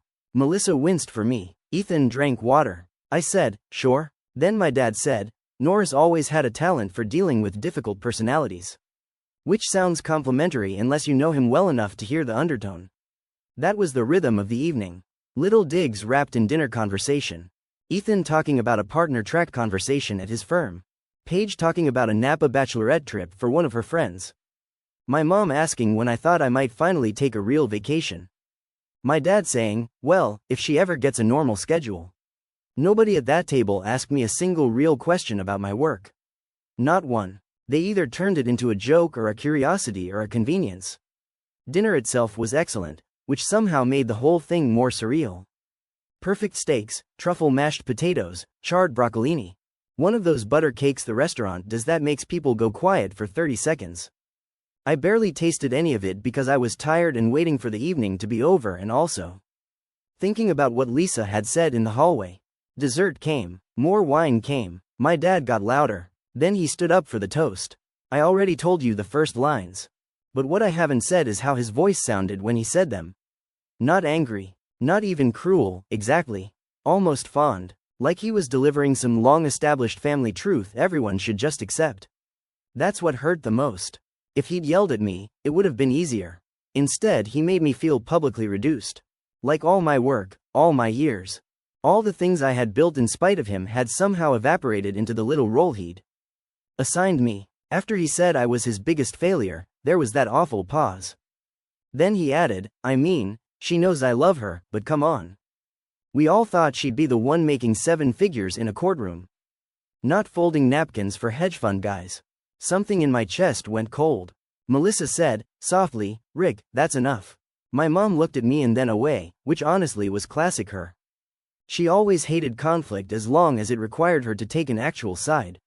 Paige gave this tight little half smile that said she was embarrassed but not enough to intervene. Ethan finally said, Dad, knock it off. And my dad, because he cannot help himself, pointed his glass at Ethan and said, What? I'm just being honest. You know I'm right. Smartest one we had and she ended up in hospitality. That was when the door opened. I thought it was our server coming in to clear dessert. I actually turned with that polite service industry reflex I've developed, ready to smile and scoot my chair in. Instead, Daniel Mercer stepped into the room with Lisa right behind him. He wasn't supposed to be anywhere near our dinner. He was in a dark suit with no tie, glasses in one hand. And the exact kind of tired but alert posture people get after hours of board meetings. Lisa saw my face and very subtly enjoyed it. Daniel looked around once, spotted me immediately, and smiled. There you are, he said. Not to the room, to me. Every single person at the table went still. I pushed my chair back so fast it almost caught on the carpet. Daniel, hi, I didn't realize you were still downstairs. He walked straight over to me like the rest of the table didn't exist. And before I could figure out what was happening, he put both hands on my shoulders and pulled me into a quick, warm hug. I told Lisa I wasn't leaving without telling you in person, he said. I think my dad actually stopped breathing. Daniel stepped back, still smiling, and said, the board approved it. Regional Vice President of Operations for the Midwest Portfolio. Effective August 1st, if you still want the job. I just stared at him. For maybe 3 full seconds, I forgot my family was in the room. What? I said, because apparently that was the best my brain could do. Lisa laughed. Very polished reaction. Really executive. Daniel said, you're the unanimous choice. 6 properties, 2 openings next year, full package finalized this afternoon. We wanted to wait until the numbers were signed, but after the flood response, the staffing turnaround, and what you did with guest retention this quarter, there wasn't really a debate. I still hadn't said anything intelligent. He squeezed my shoulder once. Nora, you earned this. Frankly, you earned it a while ago. Then, because only then did the rest of the table become unavoidable. Daniel turned and seemed to notice I had a family. Lisa stepped in with the sort of composed grace only hotel executives and very expensive attorneys have. Mr. Mercer, this is Nora's family, she said. Nora, I'm sorry to interrupt, but Daniel insisted. My dad stood up too fast and knocked his chair slightly backward. Mercer as in Mercer Hospitality? Daniel smiled and offered his hand. Daniel Mercer. I'm afraid so. My father took it like he'd accidentally been handed a live electrical wire. I have never seen my dad at a loss in my entire life. Not when Ethan got arrested for underage drinking freshman year of college. Not when Paige backed her SUV into the mailbox. Not when my mom cut bangs during lockdown and immediately regretted it. But watching him stand there, halfway between stunned and scrambling, was almost unreal. Daniel kept going in that easy way he has. You must be very proud, he said. Nora is one of the strongest operators in the company. I try not to poach talent from my own general managers too often. But Lisa was generous enough to let me win this one. Lisa said, dry as ever, I'm still grieving, actually. A couple people laughed, mostly out of sheer panic. Daniel looked back at me. Marisol wanted to come down too. But I told her one executive ambush was enough for a family dinner. Then he reached into the inside pocket of his jacket and pulled out a cream envelope with the company seal on it. This is the formal letter, he said. You can read it later. Tonight I just wanted you to hear it from me first. I took it with both hands because suddenly my fingers felt weirdly numb. Thank you, I said, and I hated how thin my voice sounded. He gave me one of those looks that says he sees more than you'd prefer. Don't thank me tonight, he said. You dragged this company through a brutal spring and made it look easy. Let yourself have the moment. Then he nodded politely to the rest of the table, touched Lisa's elbow, and headed for the door. Right before he stepped out, he turned back once and said, And Nora, please take tomorrow morning. That is not a suggestion. Then they were gone. The door shut. Silence. I don't mean the normal silence after surprising news. I mean the kind where you can actually hear someone setting silverware down in the next room. Paige was the first one to speak. What the hell just happened? I let out a breath I didn't realize I was holding. Apparently I got promoted. Ethan started laughing, not because it was funny exactly, but because the timing was so insane it broke his composure. Melissa put a hand over her mouth and smiled at me with actual warmth, which nearly made me cry right there. My dad sat down very slowly. My mom said, Regional Vice President? Like the words had to be tested for texture first. Yeah, I said. For the Midwest? Ethan asked. Apparently. He whistled softly. That sounds big. It is, I said, before I could stop myself. Not sharp, exactly, just honest. My dad looked at the envelope in my hand like it had personally betrayed him. You never said anything. And there it was. Not I'm sorry. Not congratulations. Not I can't believe I just said that to you in front of everyone. You never said anything. I laughed once, quietly. No, I said, I didn't. He frowned. Why not? I looked at him for a second. My whole body felt tired all at once. Like the adrenaline had burned through and left me hollow around the edges. Because every time I tell you anything about my job, you make a joke about towels. Nobody said a word. My mom reached for her wine glass and missed it slightly before correcting. My dad's face changed in a way I knew well. He was about 3 seconds from deciding he was the injured party now. I was kidding, he said. You literally called me your biggest failure. Oh, for God's sake, Nora. No, Ethan said quietly. That shut the whole room down again. My brother almost never challenged my dad directly. He'd disagree with him in that careful, attorney way where the edges were all padded. But this time he looked straight at him. You said it, Ethan went on. Don't act like she imagined it. My dad's jaw flexed. I was making a point. Paige muttered, that maybe wasn't the time. He ignored her. My point was she had more potential than this family even realized. I actually laughed at that. Then this family realized? He spread his hands like he was being reasonable. Nora, come on. You know what I mean. Do I? Yes. You were always supposed to do something bigger. I held up the envelope. This is bigger. That's not what I meant. I know. And I did know. What he meant was prestigious in a way he already understood. Legible to him. Something he could brag about at a country club bar without having to explain what operations meant. First, I wish I could say I stayed cool and elegant and delivered some perfect line that healed my inner child and humiliated him at the same time. In reality, I was too angry and too sad and too exhausted for elegance. I stood up. My mom said my name in that warning voice she uses when she thinks a scene can still be prevented. If everyone just agrees to lie down emotionally. I picked up the envelope and my phone. I need a minute, I said. Then I walked out. I made it all the way down the hall, past the mirrored alcove near the restrooms. Before I started crying, not dramatic sobbing, just that horrible involuntary crying where your face is burning and you're furious at yourself for doing it in public, I ducked into the little side corridor that leads toward the service elevators and leaned against the wall like I was about to be sick. About 30 seconds later, Lisa appeared as if summoned by female corporate grief radar. "You okay?" she asked. "Not especially." She handed me a clean cocktail napkin because of course she had one. I ran into Melissa outside the room. She looked like she'd just survived a tornado. I laughed through tears. "That tracks." Lisa waited. Finally I said, "He called me his biggest failure." Her face went absolutely still. "Your father?" "Yeah." "Before Daniel came in?" "Yep." She took a slow breath in through her nose. "Interesting strategy." I wiped under my eyes carefully because waterproof mascara is mostly a social suggestion. "I'm so embarrassed." "About what?" I looked at her. She folded her arms. "Nora, your father humiliating himself in a private dining room is not your embarrassment." That was the Lisa version of a hug. I looked down at the envelope in my hands. "Is this real?" She smiled a little. "Unfortunately, yes. We're giving you more hotels and less sleep. Regional VP. Regional VP. I let out this shaky breath laugh. I had a really different 10 minutes mapped out. I gathered. We stood there for another minute in the weird quiet between the dining room and the service corridor. I could hear the muffled clink of dishes somewhere down the hall and the distant piano from the lobby bar. My whole life felt like it had split down the middle in one of the ugliest, strangest, most satisfying ways possible. Lisa glanced back toward the dining room. "Do you want me to have someone bring your coat and pretend you got called into an emergency?"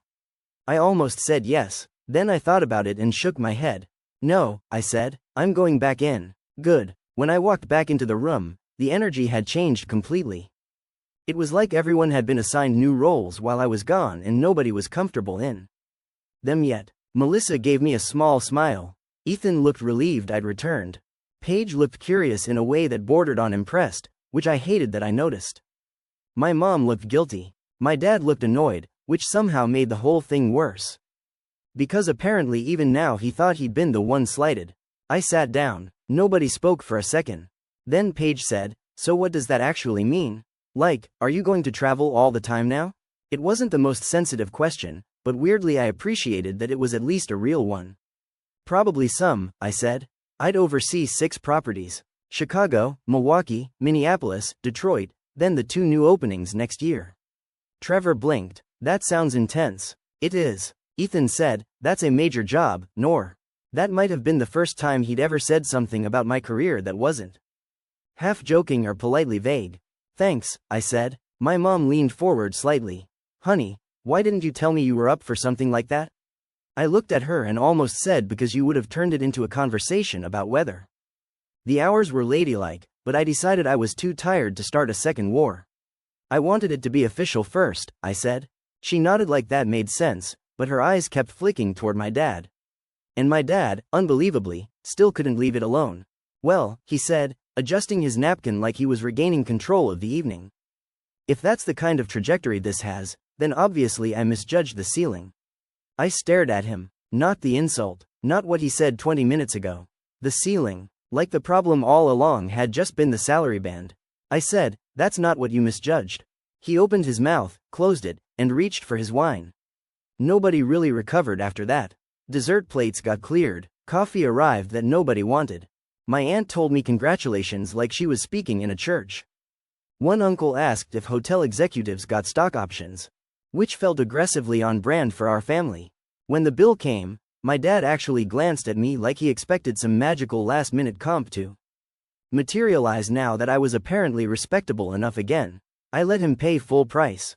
He noticed. Good. In the valet area afterward, while everyone was doing the usual slow suburban goodbyes, Paige pulled me aside. "Okay," she said, lowering her voice. "That was insane." "Yeah." She tucked her hair behind one ear and gave me this look I knew from childhood. It was the look she got when she didn't know whether to be sincere or strategic. I'm sorry Dad said that. I shrugged. No, I mean it, she said. He's always been weird about your job. Weird is one word for it. She nodded. You know he only gets like that when he doesn't understand something. I laughed. That is a wildly generous interpretation.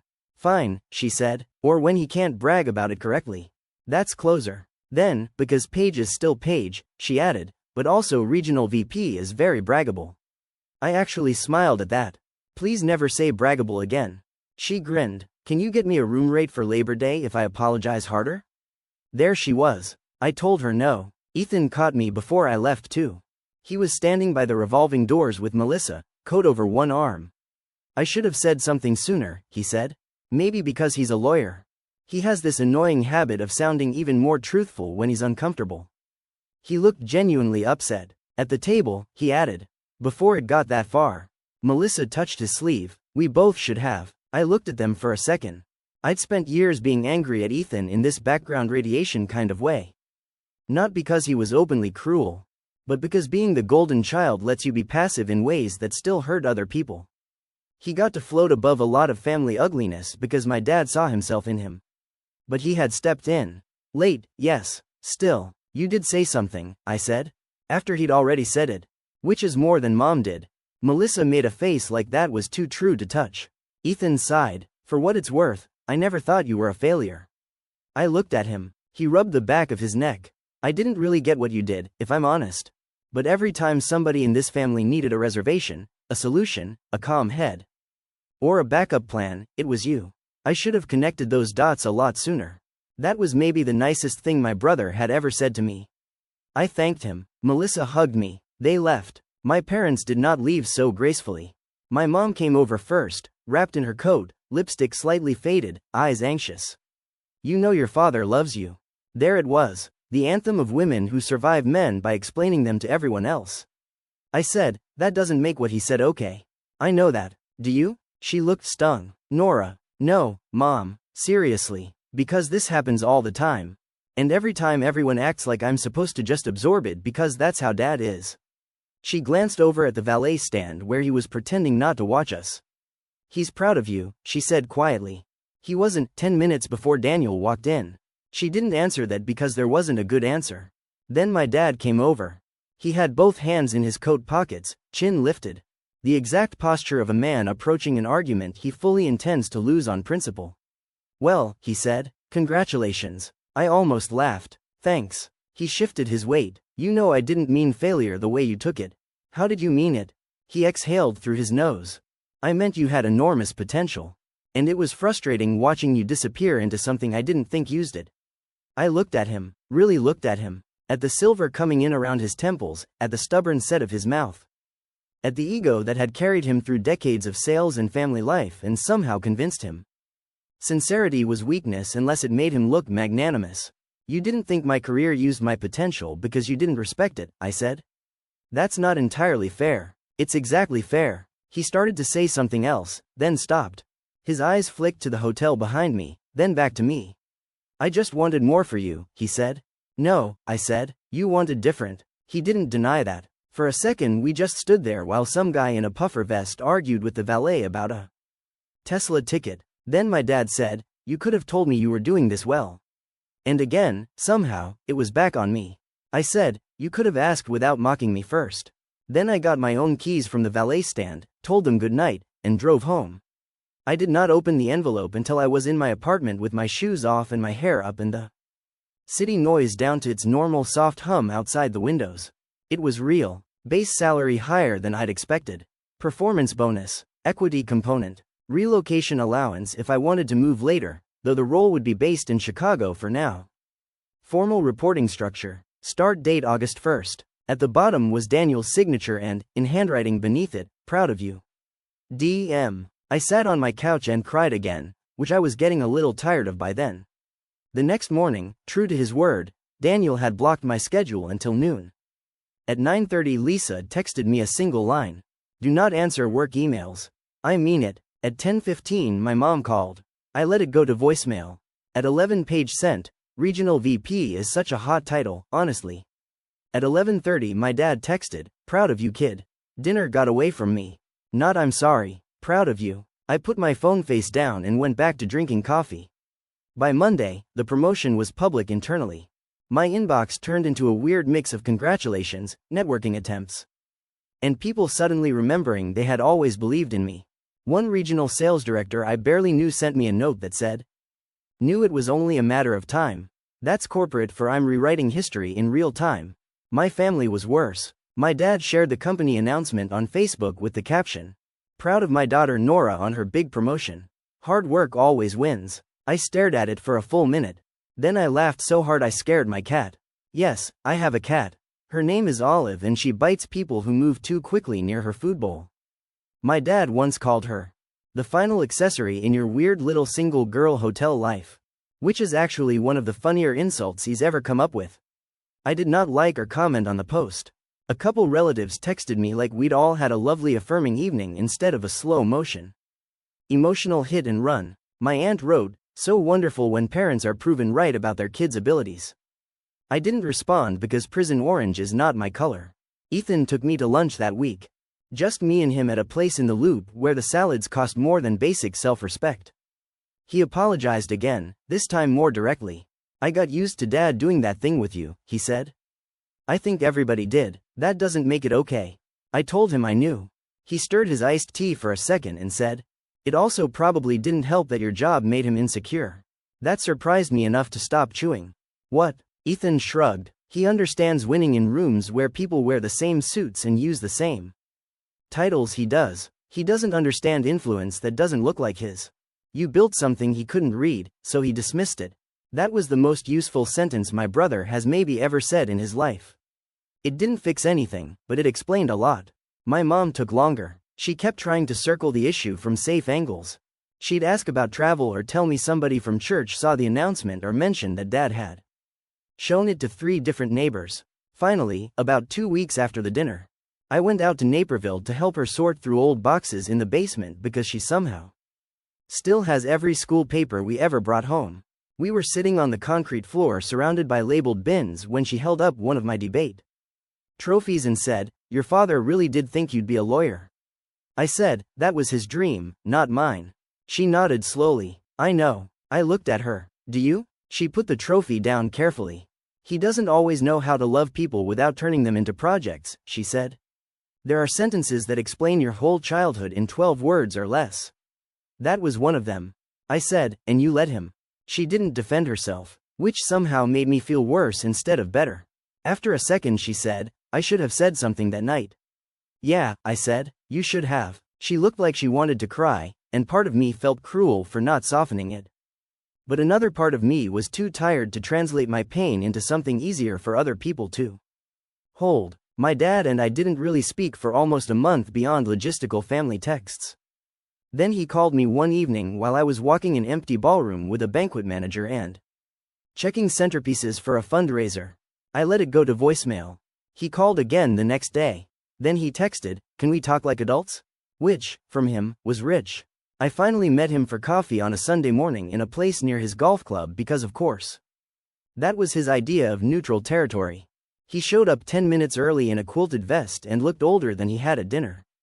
Not smaller, exactly, just less certain that his usual approach would work. We sat down. He ordered black coffee. I got a latte mostly out of spite. For a while he talked about nothing. Traffic, weather, Ethan's new kitchen, some guy from his old office moving to Arizona. Then he finally said, I was out of line. I waited. He looked down at the table. At dinner. Still waited. He exhaled. I'm sorry. And there it was. Not graceful, not perfect, but real enough that I believed he hated saying it. I said, okay. He nodded once like he'd expected more and didn't know what to do with less. After a minute he said, it bothered me that you never needed my advice. That was so unexpectedly honest I actually sat back a little. What? He rubbed the side of his coffee cup with his thumb. Ethan did the thing I understood. Law school, firm life, mortgages, all of it. Paige asks for advice whether she needs it or not. You? He looked up at me. You just went and built this whole life without consulting me. I stared at him. That made you call me a failure? It made me feel useless, he said. Then immediately seemed annoyed with himself for saying it out loud. That didn't erase what he'd done. It didn't make it okay. But it was the first thing he'd ever said that sounded like a real feeling instead of a performance. Review. I took a sip of my coffee. You could have just said you didn't understand my job, I said. He gave a short laugh. That would have required humility. Yeah, he looked out the window for a second. I still don't fully understand your job. I know, but apparently the people running your company do. That's usually a good sign. He almost smiled at that. We did not become magically healed after one coffee. He didn't suddenly transform into some emotionally fluent dad who asked nuanced questions and unpacked his own biases on command. He still says awkward things. He still gravitates toward whatever version of success he can explain quickest to strangers. But he stopped taking shots at my career after that. That, by Bennett family standards, was a major reform. The funniest part is that once my title became something he could repeat proudly, he started overcorrecting. He introduced me at a 4th of July cookout as my daughter Nora, regional vice president with Mercer, like he was pitching me for acquisition. One of his friends asked what that meant, and before I could answer, my dad said, "She runs half the Midwest." I said, "That is wildly untrue." He said, "You know what I mean." Apparently those words are hereditary. As for the actual job, it was everything I expected and worse in the exact way jobs like that are. More travel, more politics, more people suddenly wanting 15 minutes of my time. Milwaukee had a staffing problem. Minneapolis had an aging infrastructure problem. Detroit had both. One of the new openings got delayed because a contractor vanished into legal trouble. Another had a chef who believed budgets were a personal insult. It was exhausting and complicated and sometimes weirdly lonely. I loved it. The first time I walked into one of my properties and introduced myself in the new role, I had this flash of that dining room. My dad with the wine glass. The word failure hanging in the air. Then Daniel in the doorway saying, "There you are." That contrast never really left me. Because if I'm honest, the part that stuck with me most wasn't the promotion itself. It was the hug. Not because I need older male executives to validate me. God, no. But because in the worst moment of that dinner, when my own father had publicly reduced me to the least flattering story he could tell about my life, the person who actually knew my work walked into the room and greeted me with warmth, certainty, and respect. No hesitation, no condescension, no need for me to translate myself first. He saw me clearly before my family ever did. There's something brutal about that, but there's also something freeing in it. I stopped chasing my family's understanding after that. Not in some dramatic cut them off, change my number way. I still go to Christmas. I still answer my mother's calls most of the time. Paige still asks for rates I do not give her. Ethan still sends me articles about leadership like I'm one LinkedIn post away from inner peace. My dad still occasionally says things that make me want to fake my own death and move to Maine. But I don't explain myself the way I used to. A few months after the dinner, the Alder House hosted a charity gala and my parents came because their friends had bought a table. I was there working the room, checking the schedule, making sure the auction pacing didn't drag. All the usual chaos. At one point I saw my dad standing near the back of the ballroom watching me talk to a banquet captain, then a donor, then a front office manager. Then pivot to solve some issue with the audio feed without breaking stride. Later, as people were leaving, he came over and said, "You really do run the place when you're in a room." It was clumsy, but it was also probably the closest he could get to saying "I get it now." I said, "Yeah." Then I walked off because a florist had somehow misplaced 12 centerpieces and that, more than family healing, was the emergency at hand. So that was the night my dad called me his biggest failure at family dinner and the CEO walked in and hugged me before handing me the biggest promotion of my life. My father got quieter after that. I got busier. And the next time someone at a family event asked what I do, I didn't look at my dad to see how he was going to frame it. I just answered for myself. Story 3. My ex said I'd never find anyone better, then she froze when my wife walked through the door. My ex used to have this saying whenever we fought. "You'll never find anyone better than me, Ethan." The first few times she said it, I actually believed her. By the last time, I realized she wasn't trying to convince me. She was trying to convince herself. I'm 36 now, married, genuinely happy. And somehow that sentence still echoes in my head every now and then because of how completely my life changed after our breakup. The funny part is that if someone had told me 5 years ago I'd end up with the kind of woman I wake up beside every morning, I would have laughed in their face. Back then I didn't even think I deserved basic respect. I met my ex, Vanessa, when I was 28. She was gorgeous, outgoing. The kind of person who could walk into a room and instantly become the center of attention.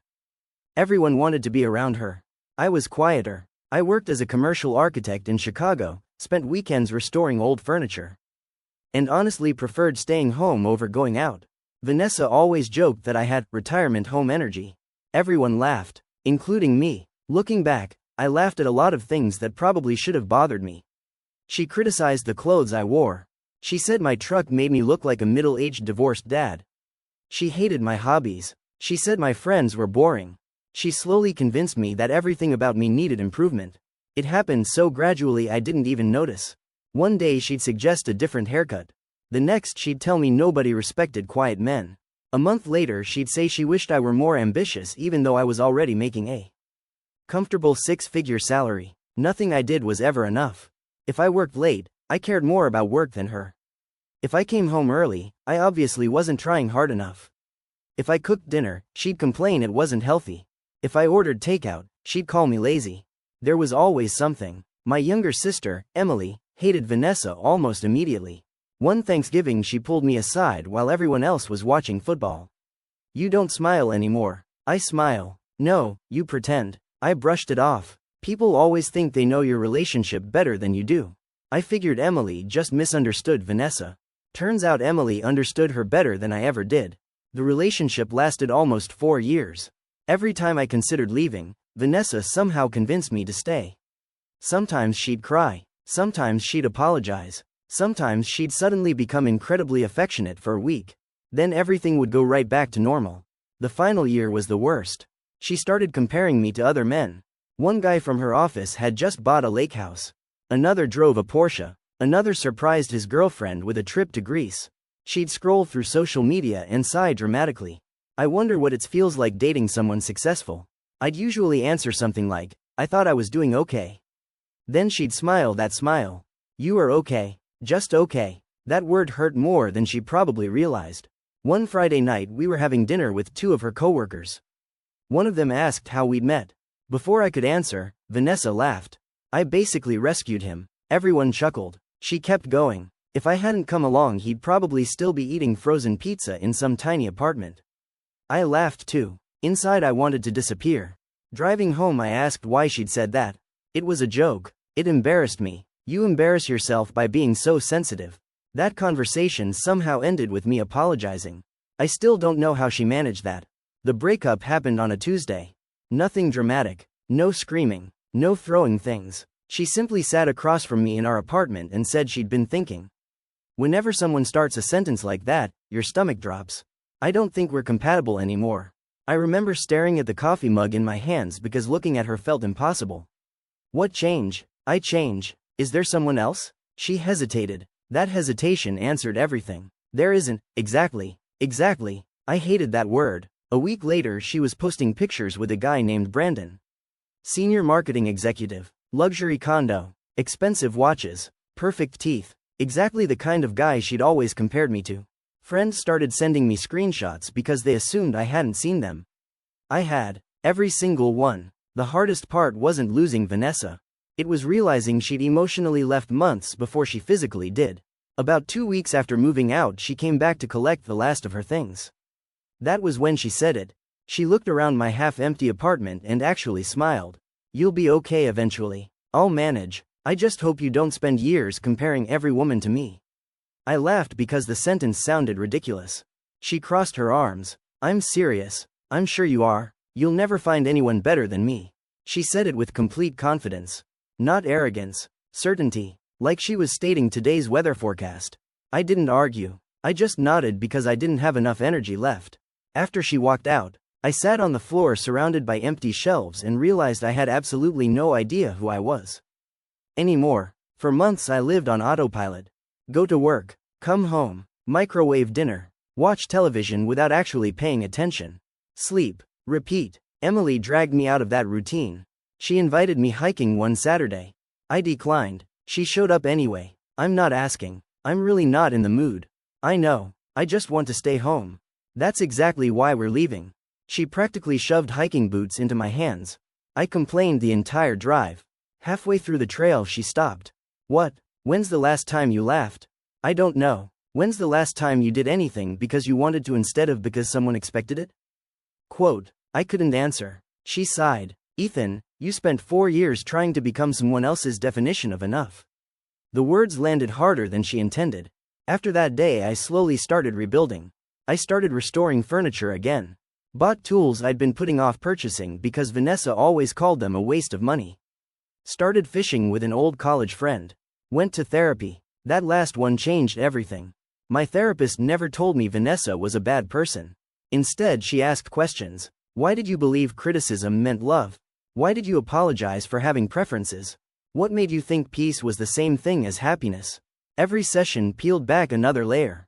About 8 months after the breakup, I genuinely felt okay. Not amazing, just okay. Ironically, it was the first time okay actually sounded wonderful. I wasn't looking for another relationship.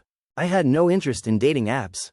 Emily convinced me to volunteer at a neighborhood renovation project restoring homes for elderly residents. Apparently, they needed people with carpentry experience. I figured why not. The first Saturday, I showed up wearing old jeans covered in paint stains. A woman carrying 3 boxes tried opening the community center door with her elbow. I held it open. Thanks. No problem. She smiled. Not the practiced smile people use out of politeness. A real one. I'm Claire. Ethan. One of the boxes slipped. Without thinking, I caught it. She laughed. You're hired. I thought I already volunteered. I meant as my favorite person today. I laughed. An actual laugh. Not the fake polite kind. It surprised both of us. Claire wasn't flashy. She didn't dominate conversations. She asked questions and actually listened to the answers. When people talked to her, she looked directly at them instead of checking her phone every 30 seconds. At lunch, she sat beside me on the curb eating sandwiches. So what got you into woodworking? My grandfather. What got you into volunteering? My grandmother. Fair enough. She smiled. Conversation with her felt easy. No performance. No trying to impress anyone. Just talking. Over the next 2 months, we kept ending up on the same projects. Sometimes intentionally, sometimes not. She was a pediatric physical therapist. Loved old bookstores. Had a ridiculous obsession with blueberry pancakes. Thought dogs should be allowed inside hardware stores. I disagreed. She spent 20 minutes trying to convince me. She failed, then declared she'd continue the debate another day. It became a running joke. One afternoon, she caught me sanding an old porch railing. You've got that face again. What face? The one where you're concentrating so hard you forget to blink. I do not. You absolutely do. She demonstrated an exaggerated version that made me laugh so hard I nearly dropped the sander. That's when I noticed something. I laughed around Claire almost every time we were together. Not because she was trying to entertain me. Because being around her felt light. No eggshells. No constant evaluation. Just peace. The first time I asked her to dinner, I expected nerves. Instead, I felt excited. There was no fear she'd judge the restaurant. No worry she'd compare me to someone richer. Dinner lasted nearly 4 hours. The waiter refilled our drinks 3 times. Eventually, he walked over smiling. I'm not kicking you out. Claire laughed. But we've been closed for 20 minutes. Neither of us had noticed. As we walked to our cars, she looked at me. I had a really nice time. So did I. She hesitated. I'd like to do it again. I was hoping you'd say that. Driving home, I realized something strange. For the first time in years, I wasn't wondering whether I was enough. I was simply myself. And somehow, that seemed to be enough for her. The first few months with Claire felt almost unreal, and not because everything was perfect. They weren't. We disagreed about little things all the time. She insisted pineapple belonged on pizza. I said that was proof she'd eventually become a supervillain. She claimed folding fitted sheets wasn't impossible. I told her anyone who said that was lying. Those arguments usually ended with one of us laughing so hard we forgot what we were debating. That was new for me. With Vanessa, disagreements always felt like competitions. Someone had to win, someone had to lose. With Claire, it felt like 2 people simply existing together. One Friday night, we were making tacos in my kitchen when I accidentally knocked an entire container of paprika across the counter. I stared at the orange powder covering everything. Without missing a beat, Claire grabbed another spoon and started drawing a smiley face in it. I looked at her. You know that's going to stain. It'll stain happily. I laughed so hard my stomach hurt. She smiled at me. There it is. What? That laugh. What about it? I don't think you realize how different you sound now. I paused. What do you mean? The first time we met, you laughed with your mouth. I frowned. Now you laugh with your whole face. Nobody had ever described happiness like that. Later that night I found myself standing in my kitchen after she'd gone home. Thinking about those words. She was right. I felt different, not because she changed me, because she gave me room to be myself. There was a huge difference. Around 6 months into our relationship, Emily cornered Claire during one of our family barbecues. I walked outside just in time to hear Emily say, "Thank you." Claire looked confused. For what? For bringing my brother back. Claire immediately shook her head. I didn't do that. You kind of did. No. She smiled toward me. He did the hard part. I just showed up after. That sentence stayed with me. She never acted like she rescued me. She respected the work I'd already done. That mattered more than I can explain. About a year after we met, I proposed. Nothing flashy. No photographers hiding behind bushes. No flash mob. We spent a weekend in northern Wisconsin renting a cabin by a lake. The second evening we were sitting on the dock watching the sunset. Claire had her feet dangling over the water. I don't think I've checked my phone once today. That's because there's no signal. I know. She smiled. I kind of love it. I reached into my jacket pocket. My heart was pounding so loudly I was convinced she could hear it. When I got down on one knee, she covered her mouth. Not dramatically, more like she forgot how to breathe. I had this whole speech planned. She laughed through tears. I figured, I've now forgotten all of it. Good. What? I don't want rehearsed. I took a deep breath. Claire, my voice cracked. I spent years believing love was something you had to earn every single day. She was already crying. You showed me it could simply be given. She reached for my hand before I even opened the ring box. I don't care if you forgot the speech. I still have one important question. She smiled through tears. I know. I opened the box. Will you marry me? She nodded so fast she couldn't even speak. Finally she whispered, yes. Then she tackled me so hard we almost rolled into the lake. Our wedding happened 9 months later. Small ceremony. About 70 guests. Close friends and family. No unnecessary drama. No social media countdown. Just people who genuinely loved us. I remember standing at the altar watching Claire walk toward me. Everything else disappeared. The music. The guests. Even the officiant. It was just her. Halfway down the aisle she smiled. That smile settled every nerve in my body. I'd never felt more certain about anything. Marriage didn't magically solve every problem. Life still happened. Claire worked long hours. I occasionally brought work home. We got frustrated. We apologized. We learned. Every disagreement ended with both of us trying to understand instead of trying to win. One night I burned dinner so badly the smoke detector woke up half the neighborhood. I expected teasing. Instead Claire opened every window, ordered pizza, and said, "Congratulations." For what? You've officially ruined pasta. I've ruined plenty of things before. Not anymore. She kissed my forehead. We'll eat pizza. Simple. No criticism. No lecture. Just moving forward together. About 2 years into our marriage I got promoted to senior project director. The raise was significant. Enough that we could finally start looking at buying a house instead of renting.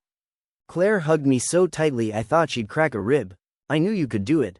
I laughed. You've been saying that since before I believed it. That's because I wasn't waiting for you to become successful. What were you waiting for? She looked genuinely confused. I wasn't waiting at all. That answer summed up our relationship better than anything else. She'd never loved me for potential. She simply loved me. Around the same time, I heard through mutual friends that Vanessa and Brandon had gotten engaged. The news barely registered. That surprised me. A couple of years earlier it would have ruined my entire week. Now it was just information. Emily noticed my reaction. That's it? What? You're not upset. Should I be? She smiled. I've been waiting years to hear that answer. Life kept moving. Claire and I adopted a golden retriever named Murphy who believed every visitor existed solely to pet him. He greeted delivery drivers like long-lost family. He once stole an entire Thanksgiving turkey off the counter. Claire laughed so hard she had to sit on the kitchen floor. We can't even be mad. I can. No. She scratched Murphy's ears. Look at his face. I looked. He did not look remotely sorry. Eventually we bought a beautiful craftsman-style home in a quiet suburb outside Chicago. It wasn't a mansion. It wasn't flashy. But every room felt like ours. Claire filled it with plants.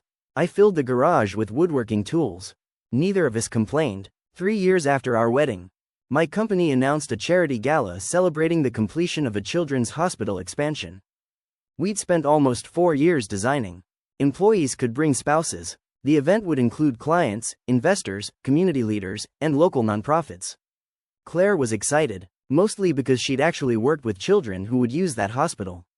It'll be nice seeing the finished building. I thought you'd be more excited about free food. I'm excited about both. We spent the week joking about who would embarrass the other first. The night of the gala, Claire wore a deep emerald green dress I'd never seen before.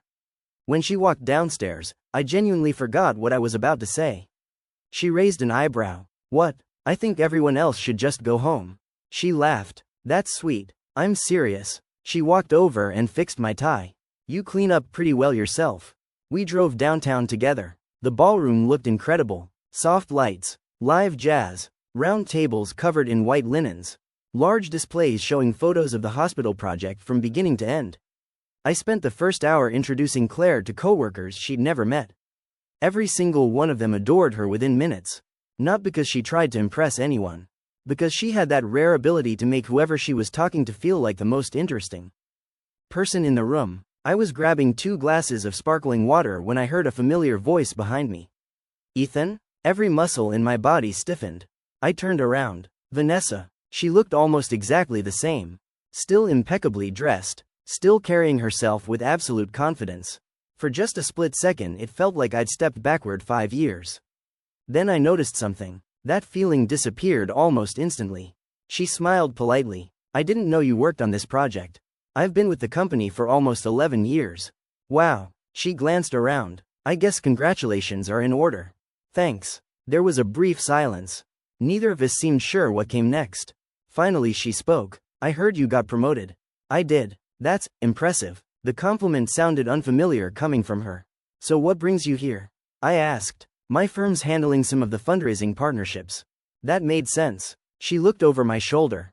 So, she smiled. Did you come alone? I almost answered before realizing what she'd actually asked. There wasn't curiosity in her voice. There was expectation, as if she'd already decided what the answer would be. I smiled. No. She tilted her head. Oh, my wife's here. There was the tiniest pause. So, you got married.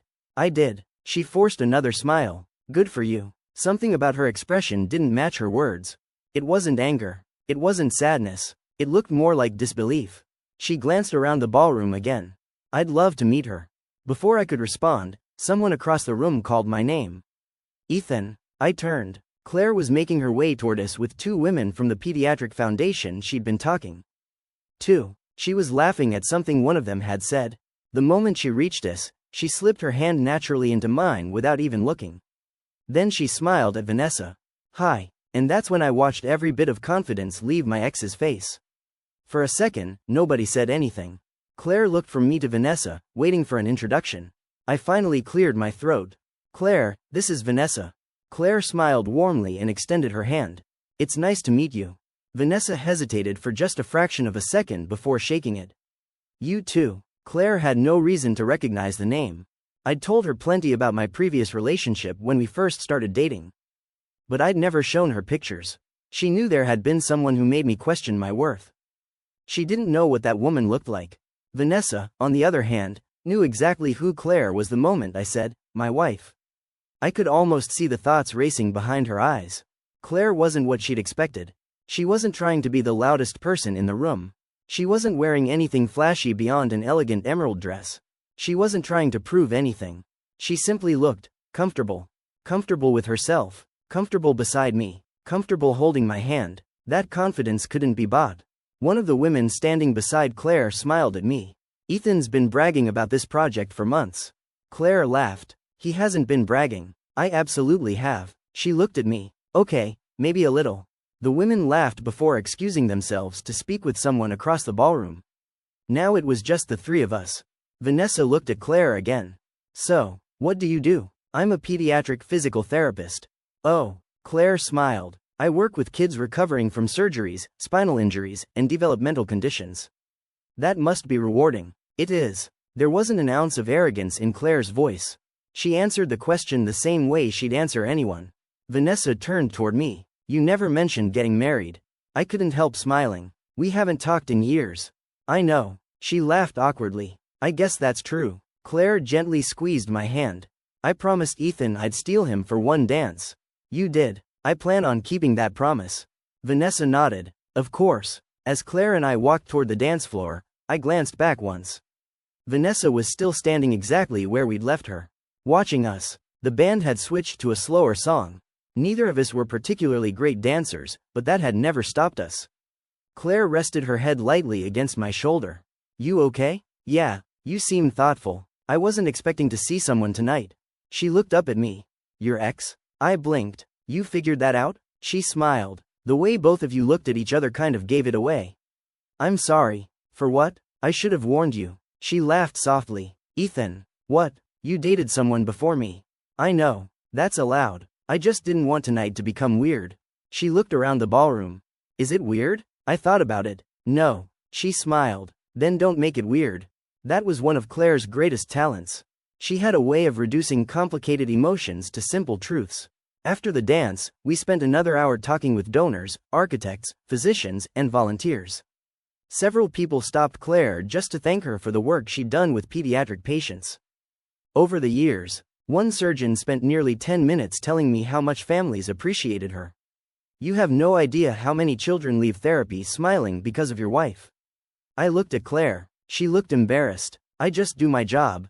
The surgeon laughed. That's what everyone who changes lives says. I noticed Vanessa nearby during that conversation. She wasn't close enough to hear every word, but she clearly saw the interaction. Later in the evening, the hospital foundation presented awards to several teams. Our architecture group received recognition for designing therapy spaces based on recommendations from pediatric specialists. To my surprise, the presenter invited Claire onto the stage as well. One of the project directors explained that many of the therapy room ideas had come from healthcare professionals who actually worked with children every day, including Claire. She looked completely caught off guard. As she accepted the small glass award alongside our team, she whispered to me. I thought I was just attending. You underestimated yourself. I really did. When we stepped off the stage, she immediately handed the award to me. You keep it. It's yours. It's ours. I smiled. No. She gently pushed it back toward me. You helped build the building.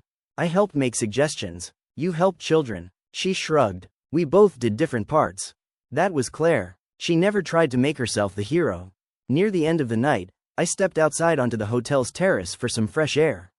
Chicago's skyline stretched across the river, glowing against the night sky. I heard footsteps behind me. I already knew who it was. Vanessa walked onto the terrace holding 2 glasses of sparkling water. She offered me one. I accepted it. For a moment we simply looked out over the city. Finally she spoke. She seems nice. She is. No. She shook her head. I mean, really nice. I smiled. Yeah. Another silence settled between us. Then she asked the question I hadn't expected. Are you happy? There wasn't sarcasm in her voice. There wasn't bitterness either. It sounded like a genuine question. I answered honestly. I've never been happier. She stared out at the skyline. I can tell. I didn't know what to say, so I stayed quiet. She let out a slow breath. You know. She laughed once. I used to tell you something. I knew exactly where this was going. You'll never find anyone better than me.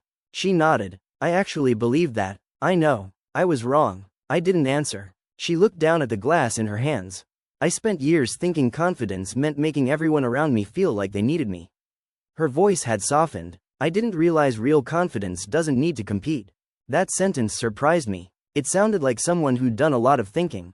She looked toward the ballroom through the glass doors. The way your wife looks at you. She smiled faintly. I don't think anyone's ever looked at me like that. I wasn't about to compare relationships. Instead I simply said, Claire has a way of making people feel safe. I noticed. She laughed quietly. You know what the strangest part is? What? You look taller. I frowned. I'm serious. You always used to hunch your shoulders. Without realizing it, I straightened slightly. I guess I don't anymore.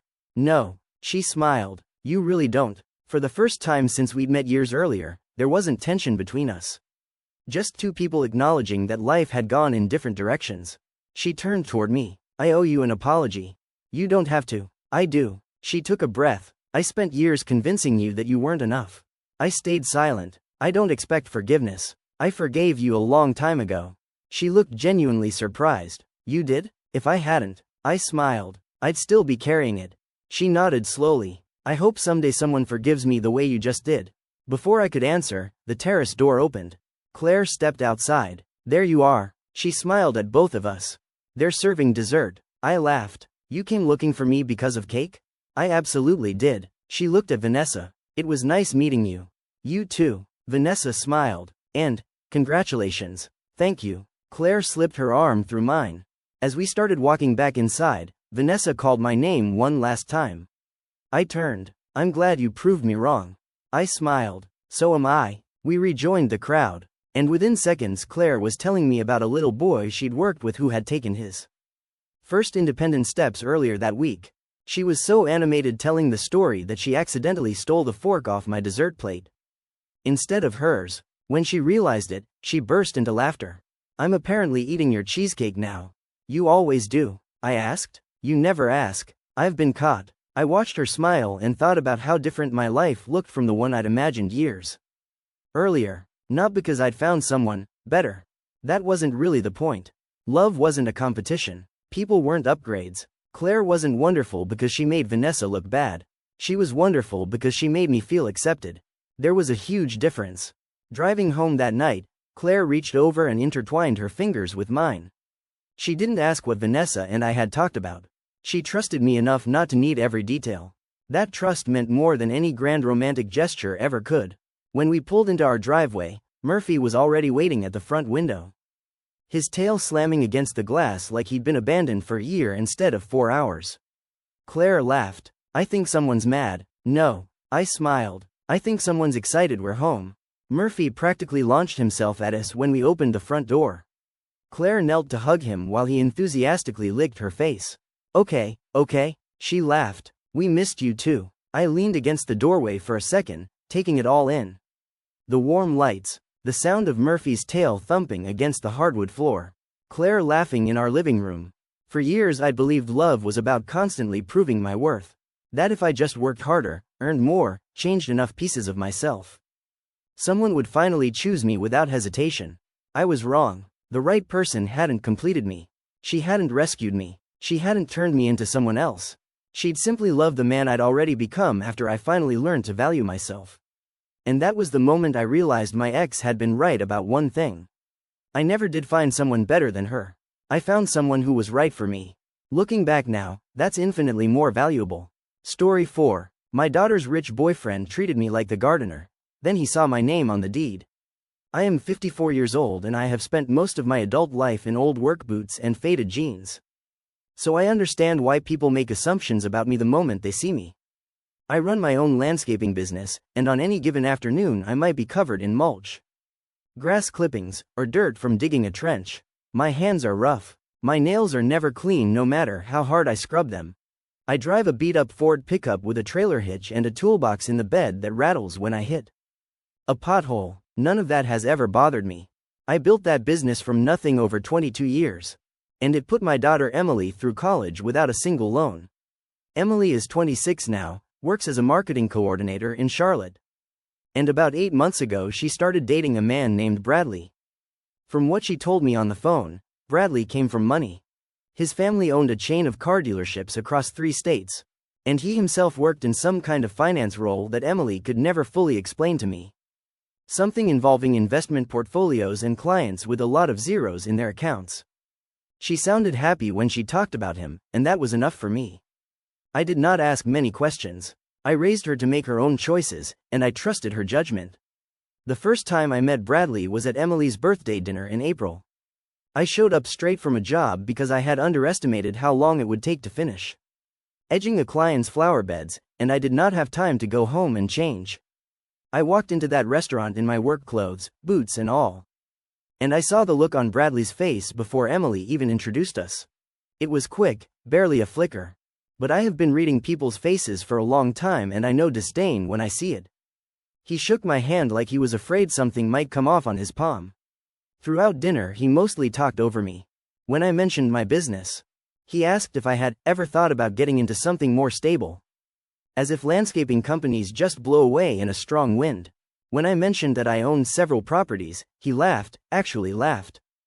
and said something like, "That's cute, a couple rentals here and there." Emily looked embarrassed, but she did not correct him, and I did not correct him either. I have never been the kind of man who needs to prove himself at a dinner table. I let it go. Over the following months I saw Bradley a handful of times. Mostly at family gatherings Emily insisted I attend. Each time it was the same. He would speak to me slowly, like I might not follow complex sentences. He once asked me if I did the mowing myself or just drove the truck around and let the guys handle it. I told him I still get out and work every single day because I like the work. And he nodded like that confirmed something he already suspected about me. My ex-wife Patricia, Emily's mother, noticed it too. She called me after one of these dinners and said, "That boy talks to you like you're the help." And I told her I had noticed the same thing, but it was not my place to make a scene at our daughter's boyfriend. What Bradley did not know, because Emily never told him and I never volunteered it, is that landscaping is only part of what I do. 20 years ago I started buying distressed properties around the county, fixing them up myself on weekends and evenings, and renting them out. Over 2 decades that turned into 11 properties, a small apartment building, and a decent chunk of commercial real estate downtown. I am not a billionaire by any stretch, but I am comfortable in a way that would surprise most people who only see the truck and the boots. I have never felt the need to announce that to anyone. Money was never something I flaunted, even in front of my own daughter, because I did not want her growing up thinking it defined who she was. The situation came to a head 3 weeks ago. Emily called me almost in tears, explaining that Bradley's parents were hosting a big 4th of July gathering at their lake house, and Bradley wanted her to bring me along so his family could finally meet her father. I could tell she was nervous, worried I would embarrass her or that Bradley's family would look down on us. I told her not to worry, that I would show up clean-shaven in decent clothes, and that I would be on my best behavior.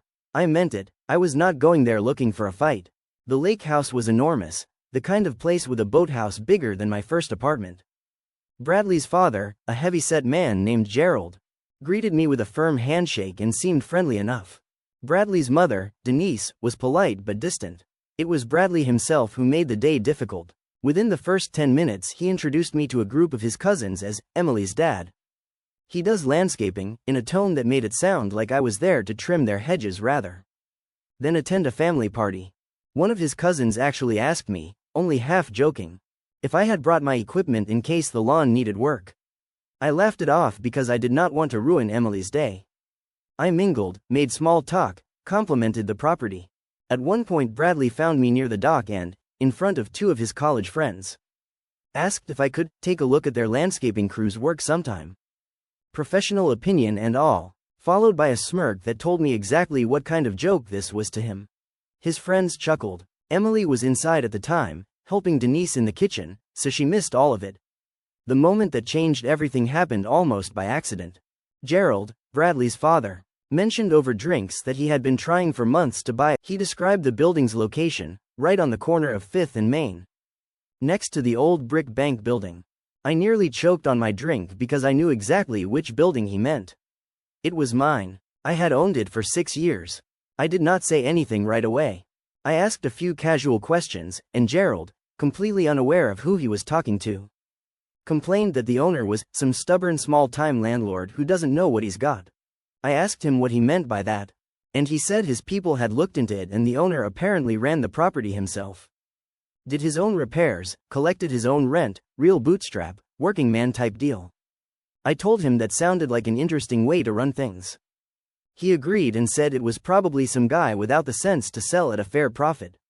Bradley, standing nearby, jumped into the conversation and said something like, "Yeah, Dad. Guys like that, they don't think big picture, they're happy just getting by," and then, without missing a beat, turned to me and said, "No offense, that's kind of your world too, right? Small-scale stuff." I felt my jaw tighten but I kept my composure. I told him none taken. Later that evening, after most of the guests had left and it was just Gerald, Denise, Bradley, Emily, and me finishing coffee on the back porch, Gerald brought up the building again, saying he might just have his lawyer send a formal offer letter directly to whoever this owner is. Since phone calls were not working, I finally decided enough was enough, not out of spite, but because I was tired of pretending to be smaller than I am just to keep the peace. I told him he did not need to send a letter anywhere. He asked what I meant. I told him I was the owner of the building on 5th and Main. That I had bought it 6 years ago and renovated it myself, tenant by tenant. And that the reason he could not get a callback was that the property was not for sale. Not because I did not know its value, but because I did. The porch went quiet. Gerald blinked at me a few times like he was doing math in his head. Denise set her coffee cup down slowly. Bradley let out this nervous half-laugh and said something like, "Wait, you're serious?" And I told him I was completely serious, and that if he wanted, I could show him the deed. Since my name is on it, has been for 6 years, right there in black and white at the county recorder's office. I told him I also owned the apartment building 2 blocks over on Grant Street. And 10 rental homes scattered around the county. All of which I manage and maintain myself because I enjoy the work, not because I have to. Emily's face went through about 4 different expressions in the span of 10 seconds. From confusion to disbelief to something like pride. She had known about the properties in a general sense, I had never hidden it from her. But she had never seen anyone react to the news the way Bradley's family reacted that night. Gerald actually apologized, said he had misjudged the situation and would love to talk business sometime when it was not a holiday. Denise was quieter, but her tone toward me shifted noticeably, warmer, more careful. Bradley did not say much of anything. He sat there staring at his coffee like it had personally betrayed him. I did not gloat. I did not bring up any of the comments he had made over the previous 8 months. The jokes about my truck, the comment about the hedges. The small time remark not 20 minutes earlier. I did not need to. His own father had already said everything that needed to be said by mistake. Standing right next to him. The ride home was quiet until Emily finally spoke. She told me she was sorry. That she had noticed how Bradley treated me for months but had convinced herself it was nothing. That he was just awkward around new people. I told her she did not owe me an apology, that this was not about hurt feelings on my end. It was about how he chose to treat people he assumed had less than him. And that said everything about his character she needed to know. She went quiet again after that, and I did not push. 2 days later Emily called to tell me she had ended things with Bradley. She said the lake house incident had cracked something open that she could not close back up. That she started replaying every small comment he had made, not just to me but to waitstaff. To a mechanic who worked on his car, to a delivery driver who was 2 minutes late. She said she used to excuse it as him just being direct, but she could not excuse it anymore. Bradley reportedly tried calling her several times after finding out. And even sent a long message essentially apologizing to me indirectly through her. Saying he meant no disrespect, and hoped there were no hard feelings for the future. Emily did not forward it to me. She told me herself and asked what I thought she should do. I told her that was entirely her decision to make, not mine.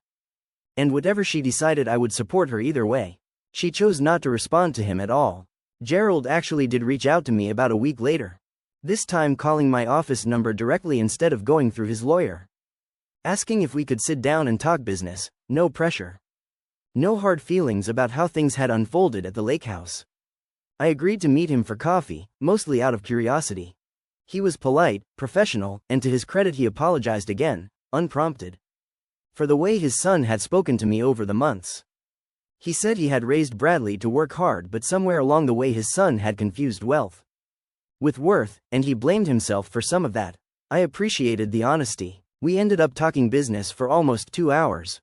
And while I have not decided whether I will ever sell that building, I told him I would think about it and let him know. As for me, nothing much has changed. I still wake up before 6 most mornings, still load my truck with equipment. Still spend my days with dirt under my fingernails. I still enjoy the work more than almost anything else I do. The only real difference is that Emily looks at me a little differently now. Not because my bank account suddenly matters to her, she has never been that kind of person. But because she watched a man who spent months underestimating me get quietly and completely humbled by his own father's mouth. And she realized how much I had chosen not to say over the past 8 months just to keep her happy. I do not regret staying quiet for as long as I did. I have never needed anyone's approval to know what I have built. But I will admit there was something satisfying about that silence on the porch. The sound of nobody quite knowing what to say. Right after Gerald finished complaining about some stubborn landlord, who turned out to be sitting 3 feet away from him the entire time, pouring his own coffee, still wearing the same rough hands that had built every bit of it himself. Update. A lot of people asked me to come back and share what happened after the lake house, so here it is. It has been a little over 3 weeks since I posted the original story. And things have shifted in ways I did not expect when I first sat down to write about that 4th of July. First, the small stuff. Emily is doing well, better than well, actually. In the days right after she broke things off with Bradley, she went quiet for a bit. The way she does when she is processing something instead of talking about it. I did not push her. I have learned over the years that Emily works things out in her own head before she wants to work them out loud, so I just kept calling every couple of days like normal, asked about work, asked about her friends, did not bring up Bradley unless she did. About a week after the breakup, she came over on a Sunday and helped me with some paperwork for one of the rental properties, something she has done since she was in high school because she is better with spreadsheets than I will ever be. While we were sitting at my kitchen table, she finally brought it up herself. She said she had gone back through months of text messages with Bradley after the lake house. Not to torture herself, but because something in her needed to see the pattern laid out in black and white instead of just feeling it in pieces. She said once she read it all together, back to back, it stopped looking like a few awkward comments and started looking like exactly what it was. She used the word humiliating, said she felt humiliated on my behalf reading some of it. Comments I had never even mentioned to her because I did not think they were worth repeating. I told her I appreciated her telling me, but she did not need to carry guilt over something Bradley chose to do, not something she caused. Bradley did not let it go easily. Emily told me he showed up at her apartment building unannounced twice in the 2 weeks after the breakup, both times asking to talk, both times she did not let him pass the lobby. The second time he apparently brought flowers and told the doorman he was there to see her. And when she came down to tell him to leave, he tried the whole speech about how he did not realize how he came across. How he grew up around people who talked that way about tradespeople and it was not personal. It was just how his family always talked. Emily told him that was exactly the problem, that it was never about her specifically. It was about how easily he looked down on anyone he decided did not matter as much as him. And that included her father. She told him not to come back, and as far as I know he has not. Here's where it gets more interesting, at least to me. About 2 weeks ago I got a call from Denise, Bradley's mother. Which surprised me because out of the whole family she had said the least to me that whole evening. On the porch, she asked if we could meet for coffee, just the two of us, no business talk. Nothing to do with Gerald's building offer. I agreed mostly out of curiosity again. We met at a little diner near my office, and she spent a good chunk of the conversation apologizing. Not just for Bradley, but for herself. She said she had noticed the way Bradley spoke to me at previous family dinners over the months and had said nothing, partly because she assumed it was not her place. Partly because if she was honest with herself she had been raised the exact same way. To measure people by their bank accounts and their job titles rather than their character. She said watching her son get quietly dismantled on her own back porch by his own father's mouth had made her take a hard look at things she had let slide for years. Not just with Bradley but with herself. I told her I appreciated her honesty, and I meant it. It takes a certain kind of person to call up someone their family embarrassed and admit fault. Instead of just letting the whole thing fade away. We talked for almost 2 hours in the end, way longer than either of us probably expected. And she told me something I did not know. Which is that Bradley had actually asked his father for a loan, her word, not mine.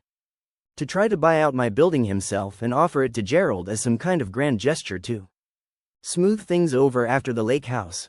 Gerald apparently told him no. And told him in no uncertain terms that trying to buy his way out of being rude to someone was, in Gerald's words, the exact same mistake I made with people for 30 years before I learned better. I laughed pretty hard when she told me that part. It seems Gerald had his own reckoning happening quietly in the background that I was not fully aware of at the lake house. As for Gerald in the building, I did end up meeting with him a second time.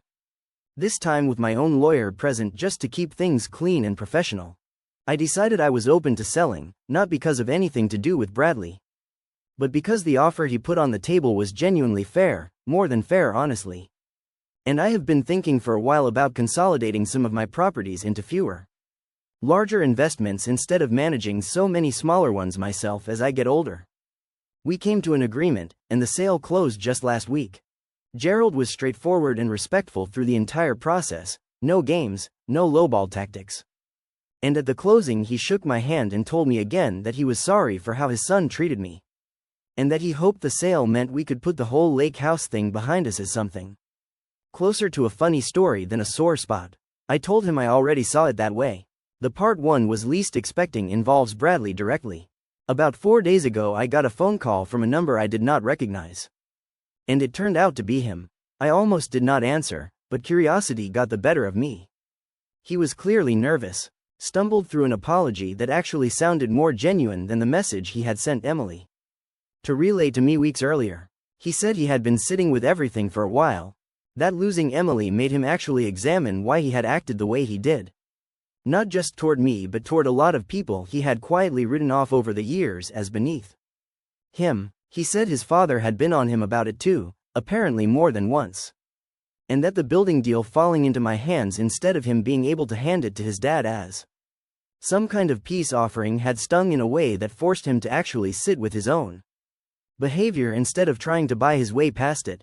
I will not pretend it was some deeply emotional phone call. I mostly just listened. I told him I appreciated him calling.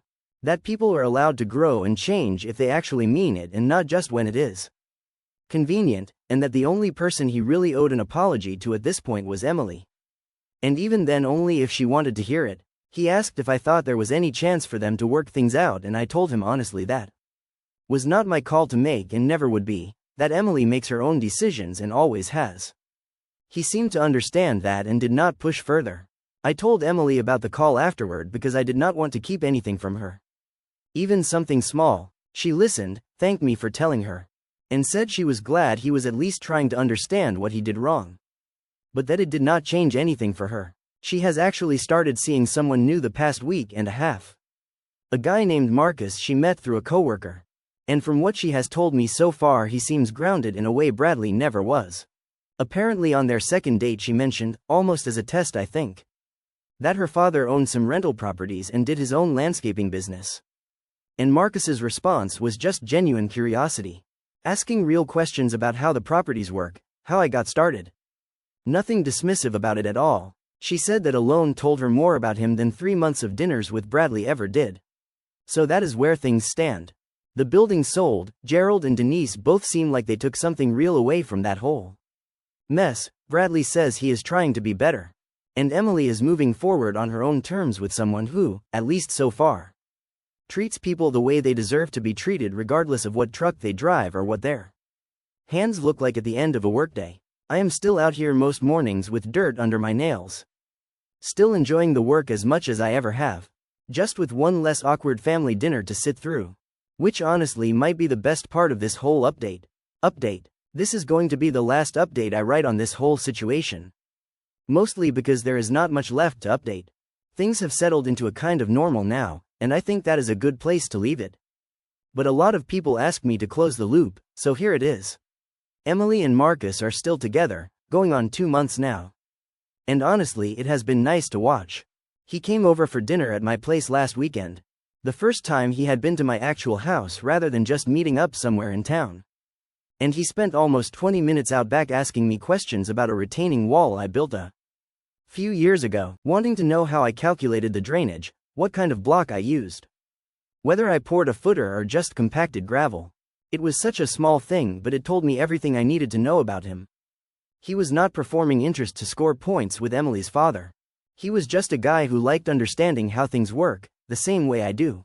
Emily caught me smiling at one point during dinner and just shook her head like she knew exactly what I was thinking. As for Bradley, I do not know much firsthand anymore, only what filters through Denise, who I have actually kept in touch with a little, which still surprises me when I think about it.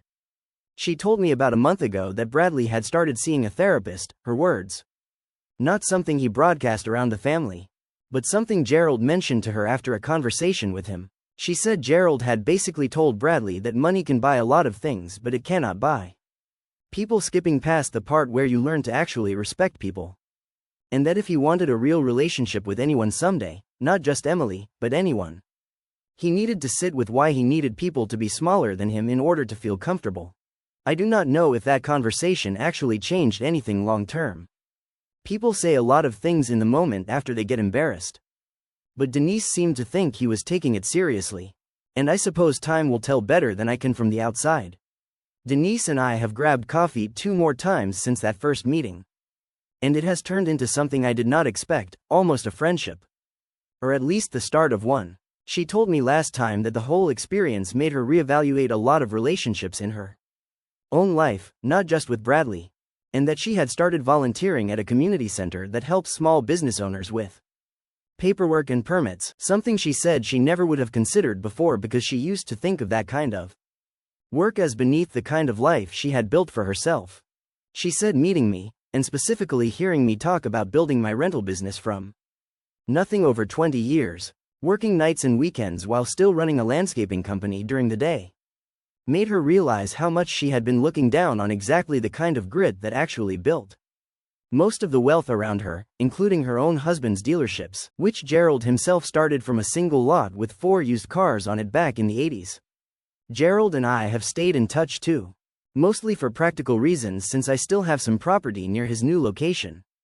But he called me a few weeks back just to catch up, no business reason at all. And mentioned that he had been telling people at his own company the story of the lake house, using it as an example in a meeting about assumptions people make about vendors and contractors they work with. He said half joking that I had become an unofficial teaching moment in his organization, the guy who owned the building he wanted the whole time, sitting 3 feet away in work boots while his own son made jokes about hedges. I told him he was welcome to keep using it, as long as he did not put my name on any of it. He agreed to keep it anonymous. The building sale closed out completely last month, no complications. And I used a good chunk of it to help fund a bigger project I have been circling for a couple of years, converting an old warehouse near downtown into mixed-use space. Some retail on the ground floor, apartments above. It is bigger than anything I have taken on before. And it has kept me busier than I have been in a long time, which honestly I do not mind. I like having something new to build. Emily asked me a couple weeks ago, half joking, if I was ever going to tell the full story to anyone else in the family.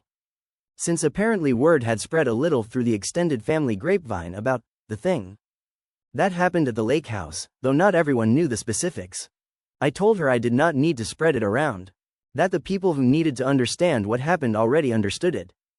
And the rest of it was not really anyone else's business. She agreed but said she was still a little proud of how the whole thing played out. Watching her mostly quiet father absolutely flatten an entire family's assumptions in about 30 seconds without ever raising his voice. If there is a lesson in all this, and I am not usually one for wrapping things up in a neat little bow, it is probably just that the way people treat someone they think has nothing to offer them tells you everything you need to know about their character, long before you ever find out what that person actually has. Bradley spent 8 months deciding what I was worth based on my boots and my truck. And he never once bothered to actually ask. Marcus asked about a retaining wall within 20 minutes of walking into my backyard. No idea what any of my properties are worth, no idea about any of it. Just genuinely curious about the person in front of him. That is really the whole difference, right there. Emily is happy, my business is doing well. Denise and Gerald turned out to be better people than their son gave them credit for being. And Bradley, wherever he ends up, at least seems to be doing the work to figure himself out. Which is more than I expected walking off that porch back in July. That is where I am going to leave it. Thank you to everyone who followed along and asked how things turned out. I appreciate it more than you probably realize. Update. I know I said the last post was going to be it. And then I said the one before that was going to be it too, but this time I actually mean it.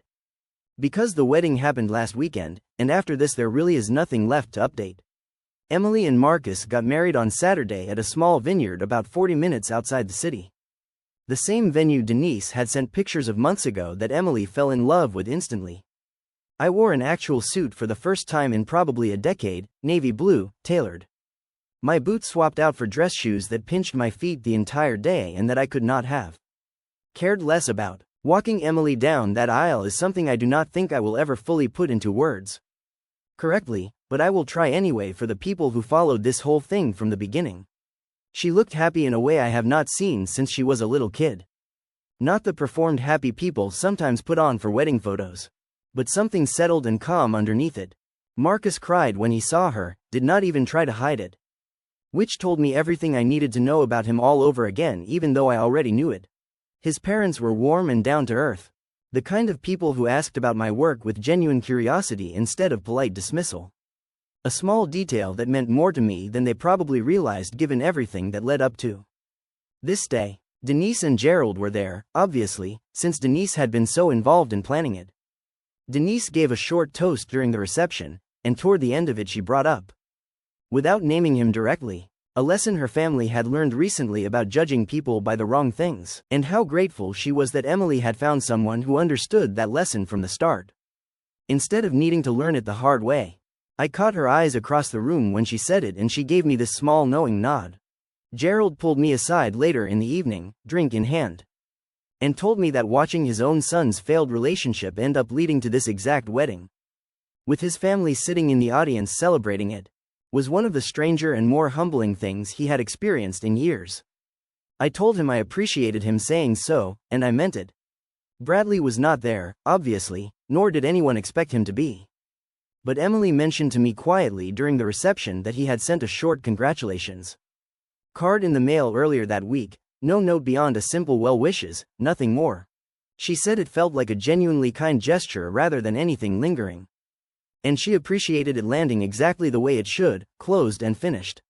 My crew from the landscaping business, 6 guys I have worked with for years, some of them close to a decade now, came to the wedding too, since Emily insisted on inviting them. Said they had watched her grow up around job sites her whole childhood and it would not feel right leaving them out, watching them mingle comfortably with Bradley's old social circle equivalent, the country club crowd Marcus's extended family runs in, without a single ounce of the awkwardness that hung over that first lake house dinner. Felt like the clearest proof of how far things had actually shifted since April. At some point during the father-daughter dance, Emily leaned in and told me she had been thinking about the whole story again. About how strange it was that a rude comment about hedges from a guy at a lake house ended up being the thing that led her here, dancing with me in a vineyard on the happiest day of her life so far. I told her that sometimes the universe has a strange sense of timing, and that I was just glad she trusted her own judgment enough to walk away from something that was not right for her, because plenty of people do not manage that even when the signs are obvious. I do not have much left to add beyond that. The dirt is still under my nails most mornings, the truck still rattles over the same potholes. The properties still need the same faucets fixed and the same lawns mowed. Nothing about who I am changed because of any of this. What changed is that my daughter is married to someone who is going to treat her the way she deserves to be treated for the rest of her life. And that a story that started with a stranger mistaking me for hired help at his own family's lake house ended with that same family standing up and cheering during my daughter's wedding toast. Thank you to everyone who read along with this from the very first post. Story 5. My sister rolled her eyes when I arrived in an old pickup, then she learned why I drove it. I'll never forget the look on my sister's face when I pulled into the gravel lot at Ember Ridge Vineyards last September. It was one of those expressions people seem to practice in the bathroom mirror. The kind you know is coming before it even arrives. Emily didn't say anything right away. She just stood there on the wraparound porch in her cream-colored rehearsal dinner dress, her hand resting on her new fiancé Chris's arm, and watched my old Chevy roll to a stop beside the valet stand like it had every right to be there. It did, technically, it did have every right, but that wasn't how Emily saw it. To her, the truck was an embarrassment the size of a small house. I parked it myself, no valet, because nobody in their right mind was going to touch that steering wheel except me. Sarah, my wife, climbed out of the passenger side before I had even cut the engine.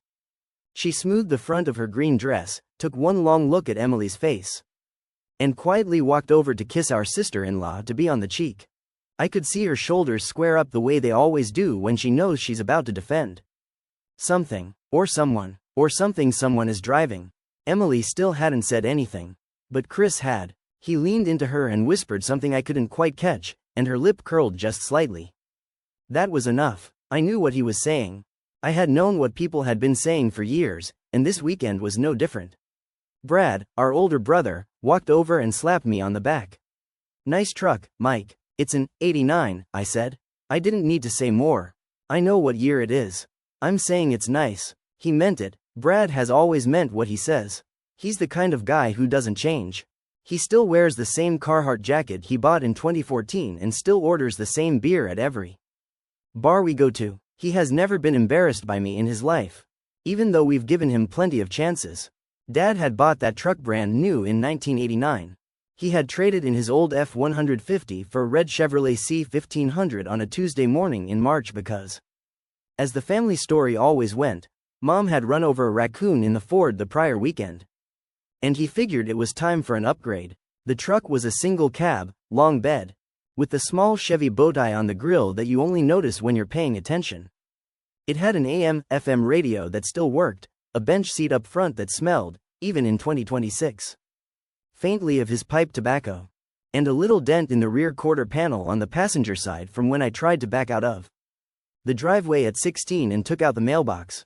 His name was Gary Allen Mosby. He was 61 years old when he had a stroke driving home from the auto shop he ran out of our garage in Bluffton, Ohio, on a Friday afternoon in October. Sarah was 2 miles behind him in her own car that day and got to him before the ambulance did. She held his hand on the shoulder of Route 68 until they loaded him up. He never came home. The truck did. They had it towed back to the house that afternoon, and it sat in the driveway for almost a full year before I moved it to my place. 3 months after the funeral, on a cold Sunday in January, I pulled the truck into my garage and started taking it apart. Sarah didn't say anything the first week. She didn't say anything the second week either. She just watched me, on a folding chair by the garage doorway, drinking iced tea and reading a Susan Wiggs paperback while her husband spent his nights in weekends pulling the seats out, cleaning the carburetor, replacing the belts, reconnecting the wiring harness that mice had chewed through over the winter. I'd learned almost everything I know about cars from him. He sat me on a stool at the age of 9 and told me to hand him things while he worked. By 12 I was changing my own oil. By 15 I was rebuilding transmissions with him on Saturdays in the garage. Our hands always black, the radio always on some AM station playing old country. He always said he didn't want me to be stuck. The world is full of people who can't fix a thing, Mike. Don't be one of them. I had the truck running by spring. I had it painted by fall.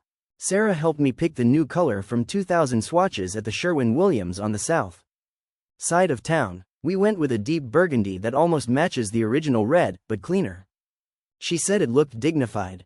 I said it looked like him. That is the truck I drove to my sister's rehearsal dinner at a vineyard that costs more per head than I make in a day. Looking back, I should have rented something.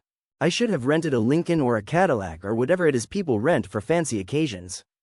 We could have afforded it. Probably. We could have afforded it because Sarah is good with money and because I had stopped using the credit card 2 years ago when I made a New Year's resolution that I have, so far, kept. But renting a truck for the weekend wasn't something I'd really considered. And the more I think about it now, the more I realize that's not on her, it's on me. Because the choice to drive Dad's truck was deliberate, and I should explain what I mean by that. I didn't drive the truck because it was the only vehicle I had. I have a 2017 Civic that runs fine. Sarah has a 2019 RAV4.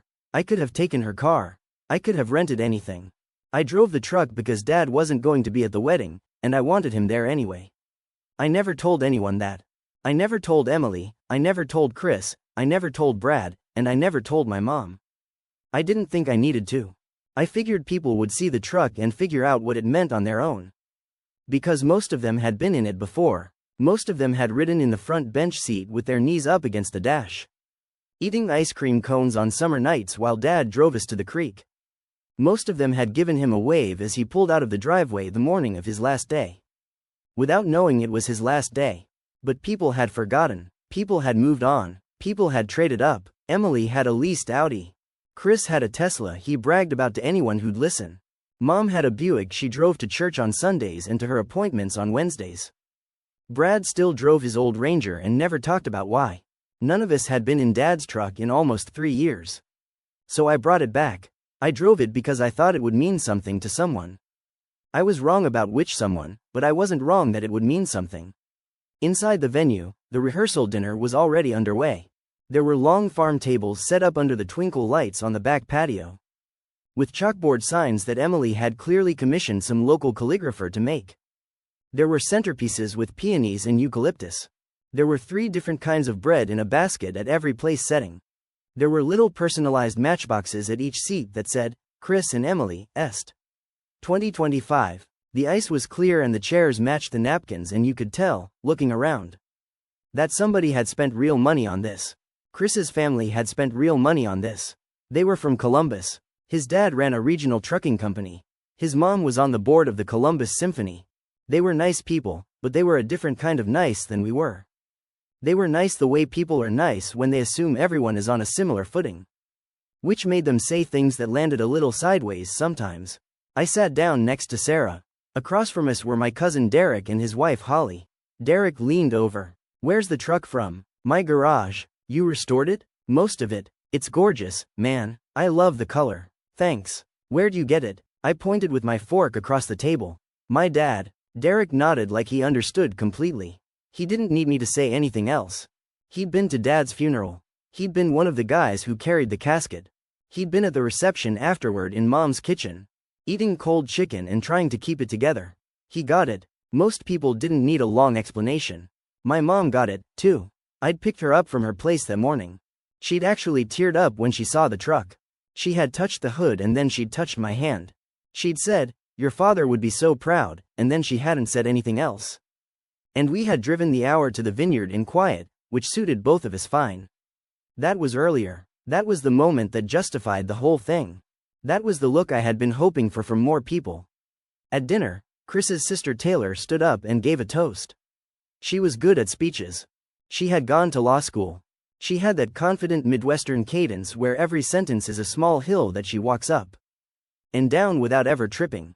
She talked about the first time she met Emily at a wine bar downtown and how she knew instantly they were meant to be. She talked about how supportive Chris had been through the whole wedding process and how, in a year that had been hard for everyone, they had found each other. Then she sat down. Then Chris's dad stood up. Then he said some things about how proud he was and how God had a plan and how he couldn't wait to welcome Emily into the family officially. He was emotional, in that Midwest sincere way. And he ended with a, "To the bride and groom," and everyone clinked glasses. Then Brad stood up. He didn't say anything. He just looked around, cleared his throat, and said, "I love you, Em. I love you, Chris. And I want to say something for Dad since he can't be here." He'd have hated the speech giving, but he'd have loved the open bar. Everybody laughed. Even Chris's mom laughed, which surprised me, because she had looked, for the first hour of the event, like she was afraid of laughter. Then Brad sat down. I was the last one my mom nudged. She had nudged me at every family event since Dad died. She nudged me at Thanksgiving. She nudged me at Christmas. She nudged me at my cousin's baby shower. She nudged me at her own birthday dinner. She always wanted me to speak. I never did. I don't like public speaking.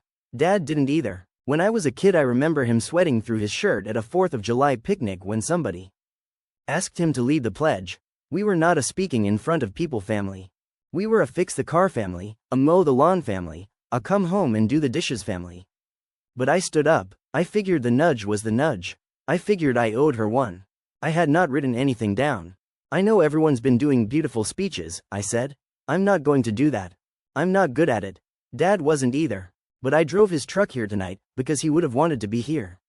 I paused. "He would have been proud of you, Em." That's all I got. I sat down. The table was quiet for a second. Mom had her napkin pressed to her mouth. Sarah was holding my hand under the table. Derek was looking down at his plate. My cousin Holly was dabbing at her eyes with the back of her wrist. Brad was just nodding slowly, like the head nodding guy at a funeral. The one who keeps nodding because he can't figure out what to say, and the nod is the only thing he knows how to do. Emily didn't move. Chris put his arm around her, and he whispered something to her, and he kissed the side of her head. She nodded, but she didn't look at me. After dinner, we all filtered out toward the parking lot. Mom went home early because she was tired. Sarah's parents, who had driven in from Indianapolis for the weekend, were staying at a hotel by the freeway. Brad had driven his Ranger.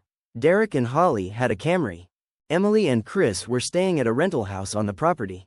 The valet stand was for Chris's family and their friends, most of whom had driven from Columbus in cars that were newer and quieter than mine. I walked Sarah to the Chevy and helped her up into the bench seat, which was the way I had always gotten into vehicles when I was a kid, and the way I had always imagined getting into Dad's truck again someday.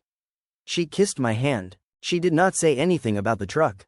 She never said anything about the truck. She had been watching me restore it for 2 years, watching me curse at it.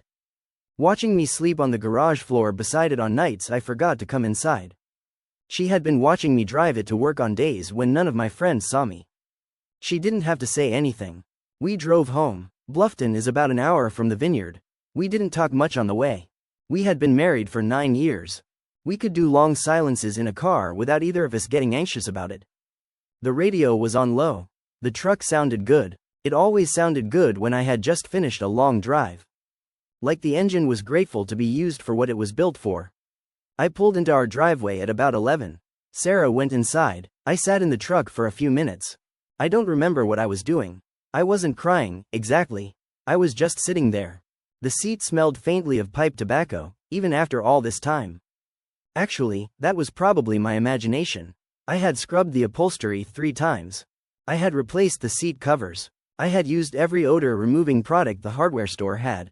But sometimes, late at night, in the dark, the truck still smelled like Dad. I went inside. I went to bed. The wedding was the next day. I'm going to skip ahead, because I don't want to describe every minute of it. The wedding was beautiful. Emily looked beautiful. Chris looked like Chris, which is to say he looked like he was trying very hard and was mostly succeeding. The vows were written by a professional. The photographer took 4,000 photos, half of them in black and white.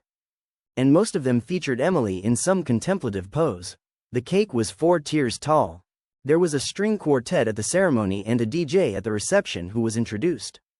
With no apparent irony, as DJ Major Tom, I danced with Mom, I danced with Sarah, I danced with my 11-year-old niece, who is Brad's daughter and who wanted to dance with everyone because she had just learned how to dance and didn't yet have a filter for embarrassment. I did not dance with Emily.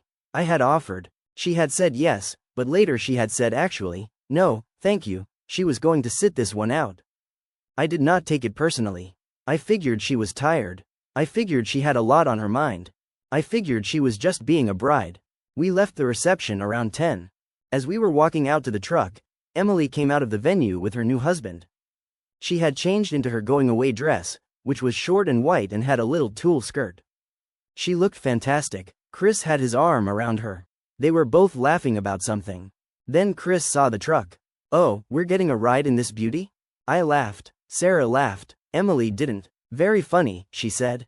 She was smirking, but it was the kind of smirk that wasn't quite a smirk. It was a kind of quiet with a corner of her mouth turned up. We're walking to the Airbnb, baby, Chris said. I know. Okay. Chris kissed her on the top of her head and they walked off toward the rental house on the property. Holding hands the way newlyweds are supposed to hold hands but rarely do because their hands are usually full of gifts and phones. Sarah and I got into the truck. As I was backing out, I saw Emily turn around. She was looking at the truck. I didn't wave. I didn't honk. I just backed out and drove away. The next morning was the Sunday brunch. The Sunday brunch was at the same vineyard, in a smaller room off the main patio, reserved for just the immediate family. There were pastries. There was a Bloody Mary bar. There was a mimosa station. There was a small gift table, although I'd already given my gift, which was a check for $1,000 that I had written from the joint account with Sarah.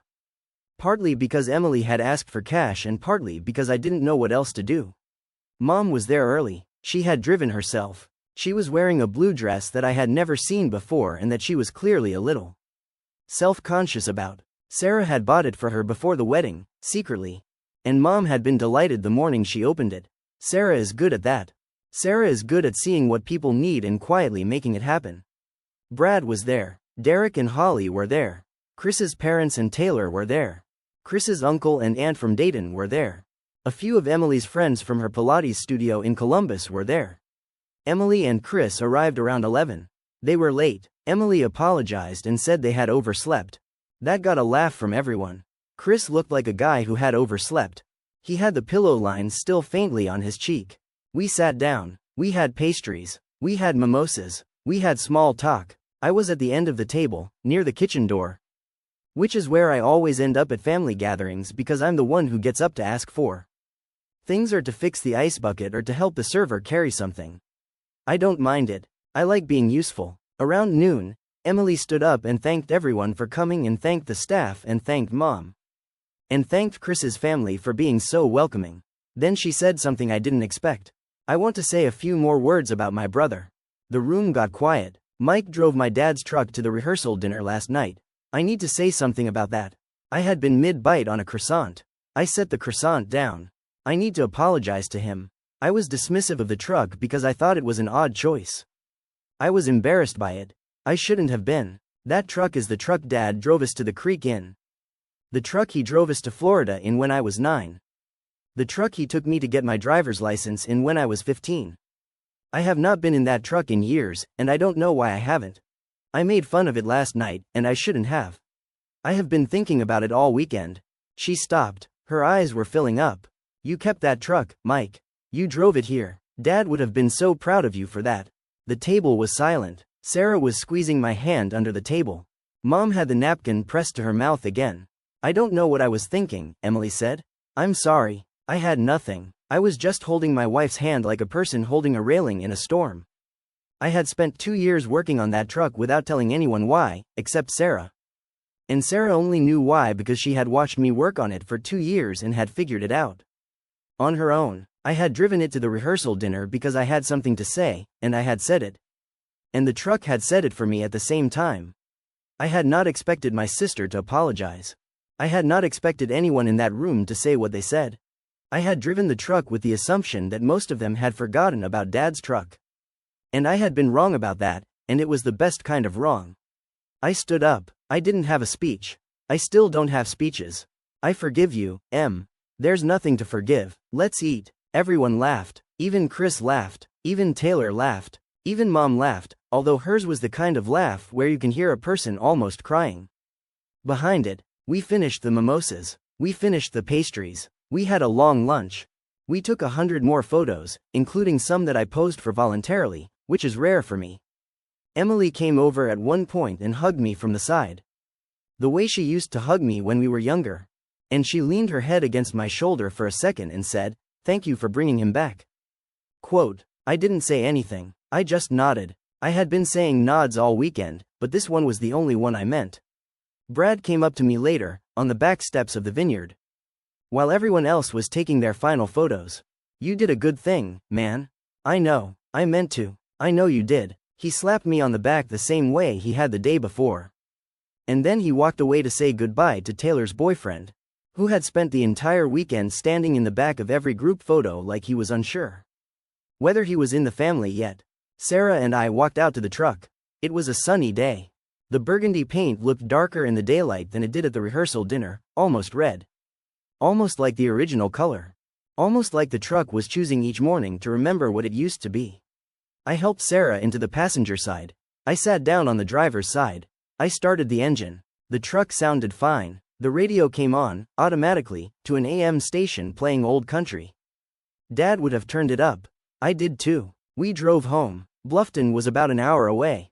We had the windows down because the weather was nice. We didn't talk much. The truck drove well. Everything in the truck worked, because I had made sure of that. Over 2 years and a lot of late nights and a lot of time in the garage when I should have been inside watching the game or doing the dishes or, frankly, just sleeping. Mom called that night. She cried on the phone with me for a few minutes. Which is rare for her because Mom is not a phone cry person. She is a get up and do the dishes person. She is a not talk about it person. She had been a not talk about it person her whole life. Thank you for the truck, Mike. You're welcome, Mom. He would have been so proud of you, baby. I know, Mom, I know. We hung up. I put the phone down. I sat on the couch for a few minutes. Sarah came over and sat next to me. She put her hand on my knee. Are you okay? I'm okay. You want to talk about it? Not tonight. Okay. We watched something on TV. We went to bed. I slept fine. I had been sleeping better lately. I had been sleeping better since I had gotten the truck running, actually, which sounds dramatic. But it was true. There was a thing I had been carrying around for 2 years. And the truck had helped me carry some of it. That was enough. The next weekend, I took Mom out to lunch. I drove the truck to pick her up. She came out of her house in her blue dress, the one Sarah had bought her. She had a light jacket over her arm. She got into the bench seat the way she used to get into it, on the passenger side. Smoothing her dress down, holding the door handle with 2 hands. We went to a diner on the south side of Bluffton. We both got the meatloaf. She ordered sweet tea. I ordered coffee. You know, she said, halfway through her plate, your dad would have hated that vineyard. I know. He would have said it was a waste of good cornfield. I know. But he would have cried when he saw Emily in her dress. He would have. She put her fork down and looked at me across the table. I'm glad you kept the truck, Mike. Me too, Mom. We finished our lunch. We drove back to her house. I parked the truck in her driveway and walked her to the door. She hugged me, which she doesn't always do, because Mom isn't a hug person either. But she did that day, and I stood there in her doorway for a second, on the concrete step. The same step Dad used to stand on every morning before he left for the shop, and I let her. I drove home. I put the truck in the garage. I sat on the folding chair that Sarah had used to watch me work on it for 2 years. I didn't have any more work to do on the truck, but I sat there anyway for a few minutes. Just looking. The paint was burgundy, almost red. The bench seat was clean. The radio worked. The dent in the rear quarter panel was still there, the one from the mailbox, which I had decided to keep because it was mine and because Dad hadn't cared about getting it fixed.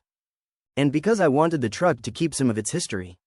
I got up. I went inside. Sarah was already there. The house smelled like she had cooked something, which she almost always did on Sundays. I kissed her on the top of her head the way I had seen Chris do to Emily. Although I had never noticed myself doing that until just now. What's for dinner? Roast chicken. Nice. We sat down. We ate. We didn't really talk about it. We didn't really need to. The truck was in the garage. It was going to be in the garage for a long time, probably forever, until somebody needed it. Until somebody had a reason to drive it. I will probably drive it again, though. Soon. There will be a Thanksgiving, and a Christmas. And another birthday or a graduation or a baby shower or a funeral of somebody in the family. There will be a moment when the truck can be useful again, the way it is built to be useful. And I will pull it out of the garage and I will drive it somewhere and I will let it do what it has always done, which is to bring someone home. That is what the truck is for. That is what Dad built it for. That is what Sarah knew when she didn't say anything in the garage for 2 years. And that is what Emily finally figured out on the morning after her wedding. When she came over and hugged me from the side and said the only thing she needed to say. I have not driven it as much this year, but I have driven it enough. That is the secret, I think, of a good vehicle. You don't have to drive it all the time. You just have to know what it's for. And you have to know what it's for because you remember the person who made it that way. I remember Dad every time I turn the key. I remember him every time the AM station comes on. I remember him every time I smell something in the seat that might not actually be there anymore. But that has never quite gone away. I am 40 years old. I have a wife I love. I have a sister I love. I have a brother I love. I have a mother I love. I have a truck that I love. I have a father I miss. That is the story, the whole story. There is no secret. There is no surprise, except for one, which is that the truck wasn't a joke, and it never was. And the people who knew Dad understood that the moment they saw it. And the people who didn't know him found out over time. I am going to keep it. I am going to keep fixing it. I am going to keep driving it when it matters. That is all.